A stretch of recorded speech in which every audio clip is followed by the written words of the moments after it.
My dear friends, masters, my dear God's. So ಇವತ್ತು ಇಷ್ಟವರೆಗೂ ಅದ್ಭುತವಾದ ಧ್ಯಾನ ಮಾಡಿದ್ರಿ.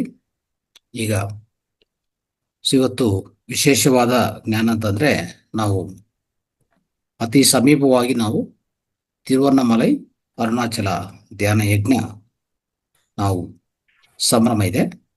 ಅದಕ್ಕೋಸ್ಕರ ನಾವು ಏನೇ ತಿಳ್ಕೊಂಡ್ರು ಈ ವಾರದಲ್ಲಿ ಆದಷ್ಟು ರಮಣ ಮಹರ್ಷಿ ಮತ್ತೆ ಅರುಣಾಚಲೇಶ್ವರ ಅದ್ರ ಬಗ್ಗೆನೇ ಸ್ವಲ್ಪ ಹೆಚ್ಚಿನ ಮಾಹಿತಿ ತಿಳ್ಕೋಬೇಕು. ಆಯ್ತಾ? ಸೊ ಅದರ ಭಾಗವಾಗಿ ಇವತ್ತಿನ ಜ್ಞಾನ ಹಂಚಿಕೆಯನ್ನು ನಾವು ಆದಷ್ಟು ರಮಣ ಮಹರ್ಷಿ ಸಂಬಂಧಿತನೇ ಇಟ್ಕೊಳ್ಳೋದು ಉತ್ತಮ ಅನ್ಕೊಂಡು ಆ ಜ್ಞಾನವನ್ನು ಹಂಚೋಕೆ ಪ್ರಯತ್ನ ಮಾಡೋಣ. ಸ್ವಲ್ಪ ರಮಣ ಮಹರ್ಷಿ ಜೊತೆಗೆ ಒಡನಾಟ ಇದ್ದಿರುವಂತ ಅನೇಕ ಭಕ್ತರು ಅಂತ ಇರ್ಬೋದು, ಅನೇಕ ಸಾಧಕರು ಅಂತ ಇರ್ಬೋದು. ಅನೇಕ ಸಾಧಕರು ಇದ್ದಾರೆ. ಯಾಕಂದ್ರೆ ಒಂದು ಮಹರ್ಷಿ ಒಂದು ಪ್ಲೇಸ್ ಅಲ್ಲಿ ಇದ್ದಾರೆ ಅಂದ್ರೆ ಅವರ ಸುತ್ತು ಅನೇಕ ಸಾಧಕರು ಸೇರ್ತಾರೆ. ಯಾವ ರೀತಿಯಲ್ಲಿ ಅಂದ್ರೆ ಒಂದು ಎಲ್ಲೇ ಒಂದು ಬೆಲ್ಲ ಇದ್ರೆ ಸುತ್ತು ಏನ್ ಬರ್ತದೆ? ಇರುಗಲ್ ಬರ್ತವೆ.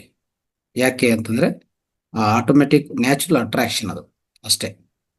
ಅದೇ ರೀತಿಯಲ್ಲಿ ಇದೊಂದು ಶಕ್ತಿ ಅಲ್ವಾ? ಭಗವಾನ್ ರಮಣ ಮಹರ್ಷಿ ಅಂದ್ರೆ ಅದೊಂದು ಶಕ್ತಿ. ಸೊ ಆ ಶಕ್ತಿ ಎಲ್ಲಿದೆಯೋ ಅದೊಂದು ಶಕ್ತಿ ಕ್ಷೇತ್ರ ಆಗಿದ್ದಕ್ಕೂ ಅವರು ಆ ಕಾಲದಲ್ಲೇ ಅಂತಂದ್ರೆ ಅವರು ಹುಟ್ಟಿರುವ ಸಮಯ ಇಂದ ನೀವು ತಿಳ್ಕೊಂಡ್ರೆ ಆ ಸಮಯದಿಂದನೇ ಮತ್ತೆ ಅವರು ಒನ್ಸ್ ಯಾವಾಗ ಆತ್ಮ ಸಾಕ್ಷಾತ್ಕಾರ ಹೊಂದಿದ್ರು ಅಲ್ಲಿಂದ ಅವ್ರು ಎಲ್ಲೇ ಇದ್ರು ಅದೊಂದು ಪವರ್, ಅದೊಂದು ಎನರ್ಜಿ ಸುತ್ತು ಒಂಥರ ಶಕ್ತಿ ಕ್ಷೇತ್ರ ಇರ್ತದೆ. ಆ ರೀತಿಯಲ್ಲಿ ಆಗ್ತಾ ಇತ್ತು. ಸೊ ಅವ್ರ ಜೊತೆಗೆ ಅವತ್ತಿನ ಕಾಲಕ್ಕೆ ಎಷ್ಟೋ ಒಳ್ಳೆ ಒಳ್ಳೆ ವ್ಯಕ್ತಿಗಳು ಅಂತಂದ್ರೆ ಅವರ ಕ್ಷೇತ್ರದಲ್ಲಿ ಅತ್ಯುನ್ನತ ಸ್ಥಾಯಿಗೆ ಹೋಗಿರುವಂತ ವ್ಯಕ್ತಿಗಳು ಅವರೆಲ್ಲ ಒಂದ್ಸರಿ ರಮಣ ಮಹರ್ಷಿ ಹತ್ರ ಹೋಗಿ ಬಂದಿದ ಮೇಲೆ ಇಲ್ಲ ಅಲ್ಲಿ ಹೋಗಿದ ಮೇಲೆ ಅವರಿಗೆ ಅವರ ಅನುಭವವೇ ವಿಭಿನ್ನವಾಗಿರ್ತದೆ, ಒಂಥರ ಉನ್ನತವಾಗಿರ್ತದೆ.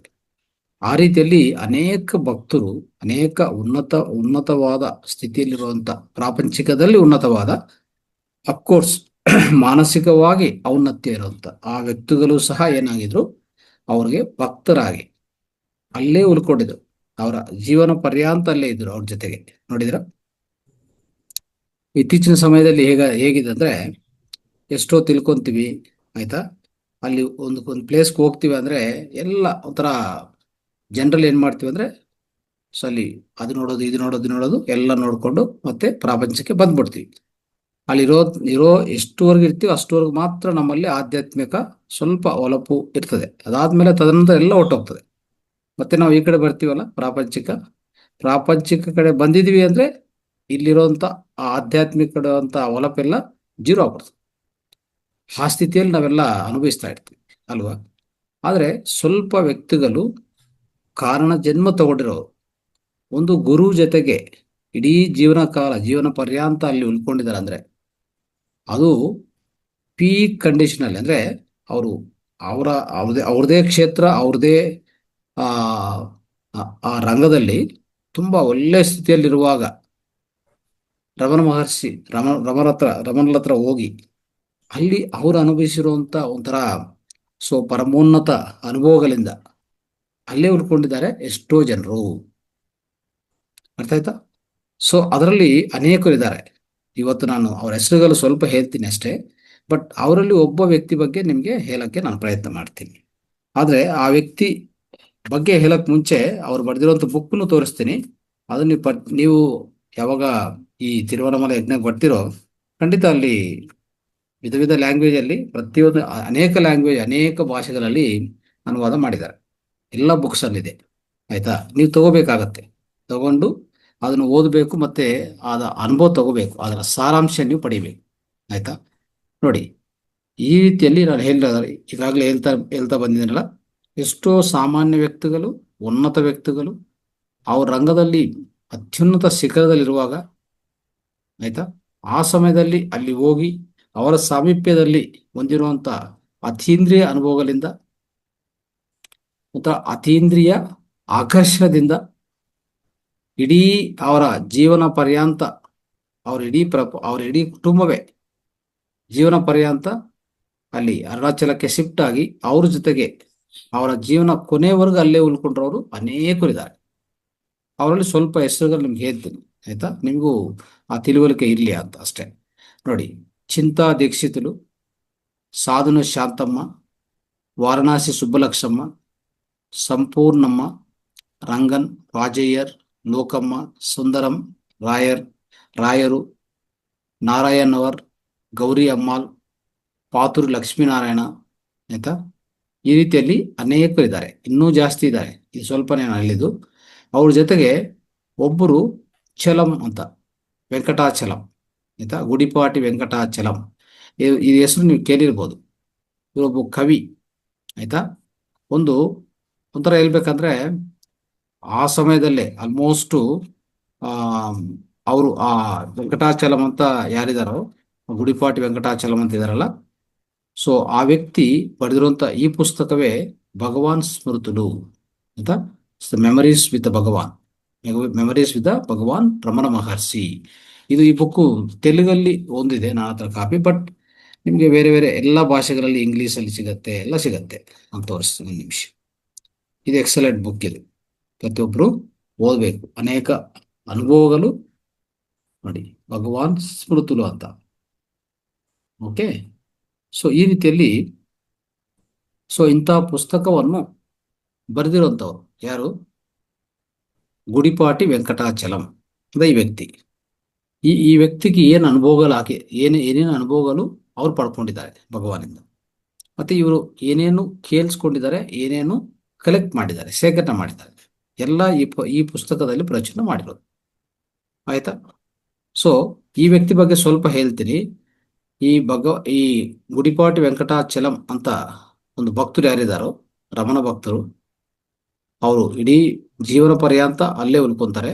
ಆದ್ರೆ ಈ ವ್ಯಕ್ತಿ ಒಂದು 40 ವರ್ಷಗಳು ಸಾಂಪ್ರದಾಯಿಕ ವಿರುದ್ಧವಾಗಿ ಅವರೇ ನಂಬಿರುವಂತ, ಸೊ ಅವಿಶ್ರಾಂತಿವಾಗಿ ರಚನೆ ಮಾಡಿರುವಂತ ಕವನಗಳು ಆಗ್ಲಿ, ಸಾಹಿತ್ಯ ಆಗ್ಲಿ, ಆವಾಗ ಆ ಸಮಯದಲ್ಲಿರುವಂತ ಅನೇಕ ವ್ಯತಿರೇಕ ಸಂಪ್ರದಾಯಗಳು, ಯಾವುದೇ ಅಂದ್ರೆ ಮೂಢನಂಬಿಕೆಯಿಂದ ನಡೆಯುವಂತಾಗ್ಲಿ, ಆಯ್ತಾ, ಯಾವುದನ್ನು ಅವ್ರು ಒಪ್ತಾ ಇಲ್ಲ.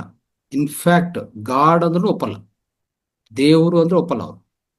ಆದ್ರೆ ಎಂಥ ಕವಿ ಅಂದ್ರೆ ಇವರು, ಎಷ್ಟೋ ಜನ ಇವರ ಕವನಗಳ ಬಗ್ಗೆ, ಇವರು ಬರೆಯುವಂತ ನವಲಗಳ ಬಗ್ಗೆ ಕಾಯ್ತಾ ಇದ್ರು, ಯಾವಾಗ ಬರ್ತದೆ ಅಂತ. ಆ ಸಮಯದಲ್ಲಿ ಅಂದ್ರೆ ಆಲ್ಮೋಸ್ಟ್ ಇವರು 1894 ಆ ವರ್ಷದಲ್ಲಿ ಅವ್ರು ಮದ್ರಾಸಲ್ಲಿ ಜನ್ಮ ತಗೊಂತಾರೆ. ಅವರು BA ಎಲ್ಲ ಓದ್ತಾರೆ. ಅದಾದ್ಮೇಲೆ BA ಓದ್ಮೇಲೆ 1920 ಒಂದು ಉದ್ಯೋಗ ಸಿಗತ್ತೆ ಅವರಿಗೆ. ಮತ್ತೆ 1948 ಅಲ್ಲೇ ಅವರು ಉದ್ಯೋಗ ವಿರಮಣ ಮಾಡ್ತಾರೆ, ಆಯ್ತಾ? 1990 ಅಂದ್ರೆ 1979 ಅಲ್ಲಿ ಅವರು ಕೊನೆ ಉಸಿರನ್ನು ಬಿಡ್ತಾರೆ. ಇಲ್ಲಿ ಆಶ್ರಮದಲ್ಲೇ ಬಿಡ್ತಾರೆ, ಎಲ್ಲೋ ಅಲ್ಲ. ನೀವು ಆಶ್ರಮಕ್ಕೆ ಬರ್ತೀರಲ್ಲ, ಅರುಣಾಚಲ ಆಶ್ರಮ, ರಮಣಾಶ್ರಮ ಬಂದ್ರೆ ಅದಕ್ಕೂ ಮುಂಚೆ ಫ್ರಂಟ್ ಅಲ್ಲೇ ಒಂದು ಸಪರೇಟ್ ಇವ್ರದ್ದು ಸಮಾಧಿ ಇದೆ. ಯಾರ್ದು? ಈ ಗುಡಿಪಾಟಿ ವೆಂಕಟಾಚಲಂ.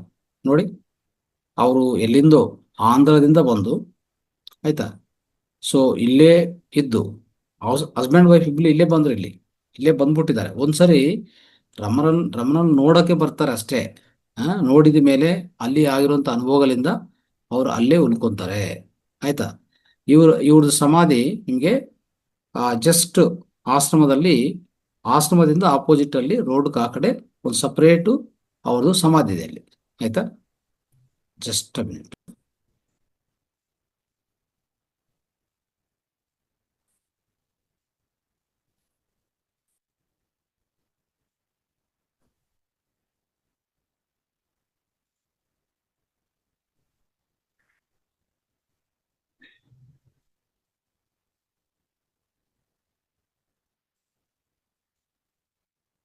ರೈಟ್. ಸೊ ಆ ರೀತಿಯಲ್ಲಿ ಇವರು ಎಷ್ಟು ಅದ್ಭುತವಾದ ನವಲಗಳಾದ್ರೆ, ಒಂಥರ ಸ್ತ್ರೀ ಬಗ್ಗೆ ಒಂದು ಪುಸ್ತಕ ಬರೆದಿದ್ದಾರೆ ಅವರು, ಸ್ತ್ರೀ ಬಗ್ಗೆನೆ. ನೀವು ಆ ಪುಸ್ತಕ ಓದಿದ್ರೆ ನಿಜವಾಗಿ ಸ್ತ್ರೀ ಪ್ರಾಮುಖ್ಯತೆಯನ್ನು, ಆ ಸ್ತ್ರೀ ಶಕ್ತಿಯನ್ನು, ಆ ಬುಕ್ಕಲ್ಲಿ ಅವ್ರು ಬರೆದಿರುವಂಥ ವಿಧಾನದಲ್ಲಿ ಯಾರೇ ಓದಿದ್ರು ರೋಮಾಂಚನ ಆಗುತ್ತೆ. ಆ ರೀತಿಯಲ್ಲಿ ಅಷ್ಟು ಶಕ್ತಿವಂತವಾಗಿರುತ್ತೆ ಆ ವರ್ಡ್ಸ್, ಆ ಪದಜಾಲ, ಆ ಸಾಹಿತ್ಯ ಅಷ್ಟು ಸ್ಟ್ರಾಂಗ್ ಆಗಿರುತ್ತೆ ಹೇಳ್ಬೇಕಂದ್ರೆ. ಎಲ್ಲರೂ ಓದಬೇಕು. ಆದರೆ ತೆಲುಗಲ್ಲಿದೆ, ಕನ್ನಡದಲ್ಲಿ ಅವ್ರದ್ದು ಪೂರ್ತಿ ಟ್ರಾನ್ಸ್ಲೇಷನ್ ಇಲ್ಲ ನನ್ನ ಪ್ರಕಾರ. ಆ ನವಲಗಳು ಮತ್ತೆ ಆ ಬುಕ್ಸು ಅವ್ರು ಬರೆದಿರುವಂಥವು. ಅದರಲ್ಲಿ ಶಶಿರೇಖಾ, ಹ್ಮ್, ಅಮೀನಾ, ಮೈದಾನಂ, ವಿವಾಹಂ, ಹ್ಮ್, ಇಂಥ ಬುಕ್ಕಲ್ಲಿ ಎಷ್ಟೋ ಬರೆದಿದ್ದಾರೆ. ಆಯ್ತಾ. ಸೊ ನವಲ ಬರೀತಾರೆ. ಮತ್ತೆ ಅನೇಕ ಕಥೆಗಳು ರಚನೆ ಮಾಡ್ತಾರೆ ಅವರು. ಸಾವಿತ್ರಿ, ಹರಿಶ್ಚಂದ್ರ, ಶಶಾಂಕ, ಚಿತ್ರಾಂಗಿ, ಜಯದೇವ, ಪದ್ಮರಾಣಿ, ಆ, ಸತ್ಯಂ, ಶಿವಂ, ಸುಂದರಂ, ತ್ಯಾಗಂ, ಹ್ಮ್, ಇಂಥ ಅನೇಕ ಕಥೆಗಳು ಕಥೆಗಳು ಬರೆದಿದ್ದಾರೆ. ಆಯ್ತಾ. ಆಮೇಲೆ ನಾಟಕ ಅಂದ್ರೆ ಡ್ರಾಮಾಸ್, ಅದನ್ನು ರಚನೆ ಮಾಡಿದ್ದಾರೆ ಆ ಕಾಲದಲ್ಲೇ. ಭಾನುಮತಿ, ದ್ರೌಪದಿ, ಹ್ಮ್, ಸ್ವತಂತ್ರ, ಆ, ಆ, ಮತ್ತೆ ರಂಗದಾಸು. ಸೊ ಈ ತರ ಅನೇಕ ನಾಟಕಗಳು ಸಹ ಬರೆದಿದ್ದಾರೆ. ಆಯ್ತಾ. ಸೊ ಈ ರೀತಿಯಲ್ಲಿ ಇಂಥ ಅದ್ಭುತವಾದ ವ್ಯಕ್ತಿಯವರು. ಆಯ್ತಾ. ಆದ್ರೆ ಇವರು ಇನ್ನು ಪ್ರೇಮ ಲೇಖಲು ಮತ್ತೆ ಪೀಠಿಕೆಗಳು, ಇಂಟರ್ವ್ಯೂಸು, ಅನೇಕ ಉತ್ತರಗಳು ಅಂದ್ರೆ ಲೇಖಗಳು, ಅನೇಕ ಲೆಟರ್ಸ್ ಬರಿತಾ ಇದ್ರು ಅವಾಗ ಆ ಸಮಯದಲ್ಲೇ. ಈ ಭಗವಾನ್ ಸ್ಮೃತುಲು ಅಂತ ಅನ್ನೋದು ಅವರೇ ರಚನೆ ಮಾಡಿದ್ರು. ಪೂರ್ತಿ ಪುಸ್ತಕ ಅವರೇ ರಚನೆ ಮಾಡಿದ್ದು. ಚಲಂ ಅಂತ ಇರ್ತಾರೆ, ನೆನ್ಪಿಟ್ಕೊರು. ಸರಿ, ರಮಣ ಮಹರ್ಷಿ ಬಗ್ಗೆ ಸ್ವಲ್ಪ ಮಾಹಿತಿ ತಿಳ್ಕೊಂಡು ನೆಕ್ಸ್ಟ್ ಒಬ್ಬ ಭಕ್ತ, ಒಬ್ಬ ಸಾಧಕ, ಆಯ್ತಾ, ಅವರ ಅನುಭವಗಳು ಸ್ವಲ್ಪ ಕೇಳಿಸ್ಕೊಡೋಣ ಇವತ್ತು ಕ್ಲಾಸಲ್ಲಿ. ಸೊ ತದನಂತರ ನಾವು ನೆಕ್ಸ್ಟ್ ನಮ್ಮ ಚರ್ಚಾ ಕಾರ್ಯಕ್ರಮ ಇಟ್ಕೊಳ್ಳೋಣ. ಈಗ ಭಗವಾನ್ ರಮಣ ಮಹರ್ಷಿ ಮಧುರ ಅಂತ ಹತ್ರ ಇರುವಂತ ಒಂದು ಪ್ಲೇಸ್, ಮಧುರ ಅಂತ ಒಂದು ಹತ್ರ ಇರುವಂತ ತಿರುಚಲಿ ಗ್ರಾಮ ಅವ್ರದ್ದು. ಇಲ್ಲಿ ತಿರುಚಲಿ ಗ್ರಾಮ ಮಧುರ ಹತ್ರ ಇರುವಂತದ್ದು. ಅದು 1879 ಡಿಸೆಂಬರ್ 30ನೇ ತಾರೀಕಲ್ಲಿ ಅವರು ವೆಂಕಟ್ರಾಮನ್ ಅಂತ ಹೆಸರು ಅವ್ರದ್ದು. ಮೊದಲನೇ ಹೆಸರು ವೆಂಕಟರಾಮನ್. ಅವರು ಜನ್ಮ ತಗೊಂಡಿರೋದು ಈ ಡೇಟ್ ಅಲ್ಲಿ ತಗೊಂಡಿದ್ದಾರೆ. ಅವ್ರ ಜನ್ಮ ಆಗಿರುವಂಥದ್ದು ಡೇಟ್ ಜನನ ಅಂತ. ಓಕೆ. ಆಮೇಲೆ ರಮಣ ಮಹರ್ಷಿ ಹೋಗ್ತಾ ಹೋಗ್ತಾ ಅಫ್ಕೋರ್ಸ್ ಭಗವಾನ್ ರಮಣ ಮಹರ್ಷಿ ಅಂತ ಆ ಹೆಸರು ಬಂದಿರೋದು. ಆಯ್ತಾ. ಸೊ ವೆಂಕಟ್ರಾಮನ್ ಮಧುರದಲ್ಲಿ ಮಿಷನ್ ಹೈಸ್ಕೂಲಲ್ಲಿ ಓದ್ತಾರೆ. ಅವ್ರ ವಯಸ್ಸು 16 ವಯಸ್ಸಿರುವಾಗ, ಓಕೆ, ಅವರು ಕೇಳಿಸ್ಕೊಂತಾರೆ ಯಾರೋ ಒಂದು ಅರುಣಾಚಲದಿಂದ ಇಲ್ಲಿಗೆ ಬರ್ತಾ ಇದ್ದಾರೆ ಅಂತ ಅವ್ರು ಕೇಳಿಸ್ಕೊಂತಾರೆ.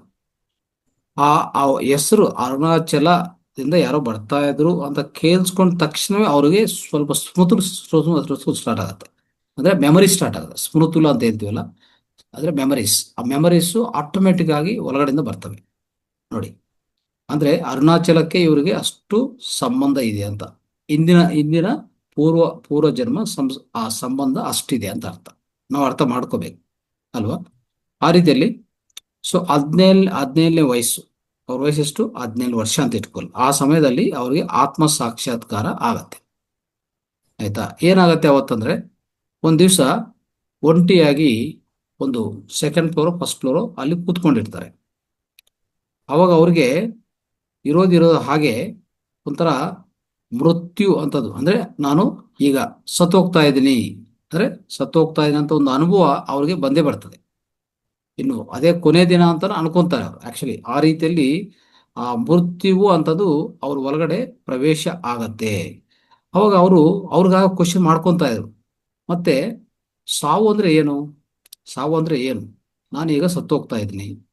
ಆದ್ರೆ ನಾನು ಸತ್ತೋಗ್ತಾ ಇದ್ದೆ, ನನ್ನ ದೇಹ ಸತ್ತೋಗ್ತಾ ಇದೆ, ನಾನು ಸತ್ತೋಗ್ತಾ ಇದ್ದೀನ. ಓಕೆ, ಈಗ ದೇಹ ಇದೆ, ಈಗ ಇದು ಸಾವು ಗುರಿ ಆಗತ್ತೆ, ಇದು ಹೋಗತ್ತೆ. ಮತ್ತೆ ನಾನೆಲ್ಲಿರ್ತೀನಿ ಅಂತ ಆ ಕ್ವಶನ್ ಅವರಲ್ಲಿ ಅಲ್ಲೇ ಸ್ಟಾರ್ಟ್ ಆಗ್ತದೆ. ಅರ್ಥ ಆಯ್ತಲ್ಲ. ಸೊ ಅವಾಗ ಏನಾಗತ್ತಂದ್ರೆ ಶ್ವಾಸ ನಿಂತು ಹೋಗ್ತದೆ. ಓಕೆ, ಶ್ವಾಸ ನಿಂತು ಹೋಗ್ತದೆ. ಹಾಗೆ ಮಲ್ಕೊಂಡು ಓಕೆ ಮಲ್ಕೊಂಡು ಅಬ್ಸರ್ವ್ ಮಾಡ್ತಾ ಇರ್ತಾನೆ. ಆಯ್ತಾ. ಶ್ವಾಸ ಆಲ್ಮೋಸ್ಟ್ ನಿಂತು ಹೋಗ್ತದೆ. ಆದ್ರೆ ಅದನ್ನು ಗಮನಿಸೋರು ಒಬ್ರು ಒಳಗಡೆ ಇರ್ತಾರೆ ಅಲ್ವಾ. ಇದೆಲ್ಲ ಗಮನಿಸೋರು ಒಬ್ರು ಒಳಗಡೆ ಇರ್ತಾರೆ. ಇದು ಯಾರು, ಅದು ಯಾರು ಅಂತ ಅವರು ಆ ಕ್ವಶನ್ ಅಲ್ಲಿ ಸ್ಟಾರ್ಟ್ ಆಗತ್ತೆ. ಓಕೆ, ಈ ದೇಹ ಸತ್ತೋಯ್ತು, ಇದನ್ನು ಒಂಥರ ಭಸ್ಮ ಮಾಡಿದ್ವಿ, ಇದೆಲ್ಲ ಆಯ್ತು, ಅಲ್ಲಿಗೆ ನಾನು ಅಂತ ಆಗಿದ್ದೀನ? ನಾನು ಅಂತದ್ದು ಅಂತ ಆಯ್ತಾ? ಆತ ಅದು ಅಂದ್ರೆ ಅಲ್ಲಿ ಏನಾಗ್ತದೆ ಅಂದ್ರೆ ನಮ್ಗೆ ಗೊತ್ತಾಗ್ತಾ ಇದೆ ಏನಂತ, ದೇಹ ಹೋಗ್ತಾ ಇದೆ, ಆದ್ರೆ ನಾನು ಅಂತ ಒಳಗಡೆ ಇದೀನಲ್ಲ ಅದು ಸತ್ತೋಗಲ್ಲ, ಅದು ಹಾಗೆ ಇರತ್ತೆ, ಅದಕ್ಕೂ ಮೃತ್ಯುವಿಲ್ಲ ಅಂತ ಅವ್ರಿಗೆ ಅರ್ಥ ಆಗಿದೆ. ಆ ಸಮಯದಲ್ಲಿ ಅವ್ರ ಪ್ರಶ್ನೆ ಹಾಕೊಂಡು ಅವ್ರ ಒಳಗಡೆ ಆ ಜ್ಞಾನ ಅನ್ನೋದು, ಆ ಜ್ಞಾನೋದಯ ಅನ್ನೋದು ಅವ್ರಿಗೆ ಆಗಿದೆ ನೋಡಿ, ಆ ವಯಸ್ಸಲ್ಲೇ ಅವ್ರಿಗೆ ಆಗಿದೆ. ಸೊ ಅದಕ್ಕೋಸ್ಕರ ಅಂದ್ರೆ ಒಂಥರ ನಾನು ಅನ್ನೋದು ಮನಸ್ಸಲ್ಲ, ನಾನು ಅನ್ನೋದು ಶರೀರ ಅಲ್ಲ, ಅಲ್ವಾ? ಈ ಎರಡೂ ಅಲ್ಲ. ಅದೇನಂತದು ಅನುಭವ, ಅರಿವು, ಆಯ್ತಾ? ಸೊ ಈ ವಿಷಯ ಅವ್ರಿಗೆ ಆ ವಯಸ್ಸಲ್ಲೇ 17 ವರ್ಷ ವಯಸ್ಸಲ್ಲೇ ಅವ್ರಿಗೆ ಅರ್ಥ ಆಗ್ತದೆ, ನೋಡಿದ್ರ? ಸೊ ಅರ್ಥ ಆಗಿದ ಮೇಲೆ ಅವಾಗ ಯಾರಿಗೂ ಹೇಳಿಲ್ಲ ಅವರು, ನೇರವಾಗಿ ಅರುಣಾಚಲಕ್ಕೆ, ಅಲ್ಲಿ ಊರು ಅಂದ್ರೆ ಮನೆ ಬಿಟ್ಟು ಅರುಣಾಚಲಕ್ಕೆ ಪ್ರಯಾಣ ಮಾಡ್ತಾರೆ, ಆಯ್ತಾ? ಅರುಣಾಚಲ ಪ್ರಯಾಣ ಮಾಡಿ ನೇರವಾಗಿ ಗರ್ಭಗುಡಿಗೆ ಹೋಗ್ತಾರೆ. ಓಕೆ, ಆ ಗರ್ಭಗುಡಿಗೆ ಹೋಗಿ ಅವರ ತಂದೆ ಅರುಣಾಚಲೇಶ್ವರನು ದರ್ಶನ ಮಾಡ್ಕೋತಾರೆ. ಅಲ್ಲಿಂದ ಮರಣಾಂತವರೆಗೂ ಅಂದ್ರೆ ಮರಣವರೆಗೂ, ಕೊನೆ ಮರಣ ದಿವಸವರೆಗೂ ಅರುಣಾಚಲ ಬಿಟ್ಟು ಎಲ್ಲಿ ಹೋಗಿಲ್ಲ, ಆಯ್ತಾ? ಸೊ ಆ ರೀತಿಯಲ್ಲಿ, ಸೊ ಒಂದ್ಸರಿ ಟೆಂಪಲ್ ಒಳಗಡೆ ಬಂದಿದ ಮೇಲೆ ನೀವು ಬೇಕಂದ್ರೆ ಯಾವಾಗ ನಮ್ಮ ಧ್ಯಾನ ಯಜ್ಞಕ್ಕೆ ಬರ್ತಿರೋ ಅವಾಗ ಹೋಗಿ ನೋಡ್ಬೋದು. ಅರುಣಾಚಲ ಟೆಂಪಲ್ ಒಳಗಡೆ ಅವ್ರದೇ ಆದ ಒಂದು ಪ್ಲೇಸ್ ಇದೆ, ಅಲ್ಲಿ ದೀರ್ಘವಾದ ತಪಸ್ಸು ಮಾಡುವಂಥ ಪ್ಲೇಸ್, ಅಖಂಡ ಧ್ಯಾನ ಮಾಡುವಂಥ ಪ್ಲೇಸ್ ಇದೆ ಅಲ್ಲಿ, ಆಯ್ತಾ? ಅದೊಂದು ಅಲ್ಲೇ ಆ ಅದು ಸ್ವಲ್ಪ ಒಳಗಡೆ ಇರ್ತದೆ, ಒಂಥರ ಗುಹೋ ತರ ಇರ್ತದೆ, ಗುಹೋ ತರ ಒಳಗಡೆ ಒಳಗಡೆ ಕೂತ್ಕೊಂಡು ಆ ಗುಹದಲ್ಲಿ ಒಳಗಡೆ ಅಲ್ಲಿ ಅವರು ಸಾಧನೆ ಮಾಡ್ತಾರೆ. 12 ವರ್ಷ ಅಲ್ಲೇ ಇರ್ತಾರೆ ಅವರು, ಇನ್ನು ಎಲ್ಲಿ ಮೂವ್ ಆಗಿಲ್ಲ, ಅಲ್ಲಿಂದ ಹಾಗೆ ಅಲ್ಲೇ ಕೂತ್ಕೊಂತಾರೆ. ಏನೇನೋ ಅಲ್ಲಿ ಆ ಕೂತ್ಕೊಂಡಿರುವಾಗ ಏನು ಅಂದ್ರೆ ಒಂಥರ ಇರುವೆಗಳು ಬರ್ತವೆ, ಏನ್ ಬಂದ್ರು ಅವ್ರಿಗೆ ಯಾವುದು ಒಂಥರ ಸ್ಪರ್ಶನೂ ಇಲ್ಲ, ಹಾಗೆ ಕೂತ್ಕೊಂಡಿರ್ತಾರೆ ಅಷ್ಟೇ, ಒಂಥರ ಕಲ್ಲು ತರ ಕೂತ್ಕೊಂಡಿರ್ತಾರೆ. ಎಲ್ಲರೂ ಬಂದು ಟಚ್ ಮಾಡ್ತಾ ಇರ್ತಾರೆ, ಏನ್ ಮಾಡಿದ್ರೆ ಅವ್ರಿಗೆ ಯಾವುದು ಸ್ಪರ್ಶ ಇಲ್ಲ. ಅಂತ ದೀರ್ಘವಾದ ತಪಸ್ಸು ಒಂದು 12 ವರ್ಷ ಅಲ್ಲಿ ಮಾಡ್ತಾರೆ, ನೆನ್ಪಿಟ್ಕೊಳ್ಳಿ. ಸೊ ಆ ರೀತಿಯಲ್ಲಿ, ಸೊ ಈ ತರ ಅಲ್ಲೇ ಒಂದು 12 ವರ್ಷ ಇದ್ದು, ಆಯ್ತಾ? ಸೊ ಅಲ್ಲಿ ಏನಾಗಿದೆ, ಅವರ ತಾಯಿ ಎಷ್ಟೋ ಒಂಥರ ಆ ಅಲಿತದೆ, ನೀವು ಬನ್ನಿ, ವಾಪಸ್ ಬನ್ನಿ, ಮನೆಗೆ ಬನ್ನಿ ಅಂತ ಅಲಿತಾ ಇರ್ತದೆ ಪಾಪ. ಆದ್ರೂ ಆ ಯಾವುದೇ ಪರಿಸ್ಥಿತಿಯಲ್ಲಿ ಓಕೆ ಹೋಗಿಲ್ಲ ಅವರು, ಅಷ್ಟು ಅಲಿತಾ ಇದ್ರು. ಸೊ ಆ ರೀತಿಯಲ್ಲಿ 1908 ಒಂದು ಗಣಪತಿ ಶಾಸ್ತ್ರಿ ಅಂತ ಒಂದು ಅದ್ಭುತ ಒಂದು ಸ್ವಾಮೀಜಿ ಅವರು ಇಲ್ಲಿ ಬಂದು ಇವ್ರನ್ನ ದರ್ಶನ ಮಾಡ್ಕೋತಾರೆ. ಇವ್ರನ್ನ ದರ್ಶನ ಮಾಡಿಕೊಂಡು ಇವರು ಸಾಕ್ಷಾತ್ ಪರಮೇಶ್ವರರು ಅಂತ ಆ ಅವರು ಹೇಳ್ತಾರೆ. ಹೇಳಿ ಇವ್ರಿಗೆ ಭಗವಾನ್ ರಮಣ ಮಹರ್ಷಿ ಅಂತ പേರನ್ನು ಪ್ರಕಟಣೆ ಮಾಡ್ತಾರೆ. ಅಷ್ಟುವರೆಗೂ ಇವರಿಗೆ ಆ ಹೆಸರು ಬಂದಿಲ್ಲ. ಆ ಹೆಸರನ್ನು ಪ್ರಕಟಣೆ ಮಾಡುವಂತ ಯಾರು ಅಂತೆ 1908 ಭಗ ಈ ಪಂಡಿತ ಗಣಪತಿ ಶಾಸ್ತ್ರಿ ಅವ್ರು ಕೊಟ್ಟಿರುವಂಥದ್ದು ಹೆಸರು.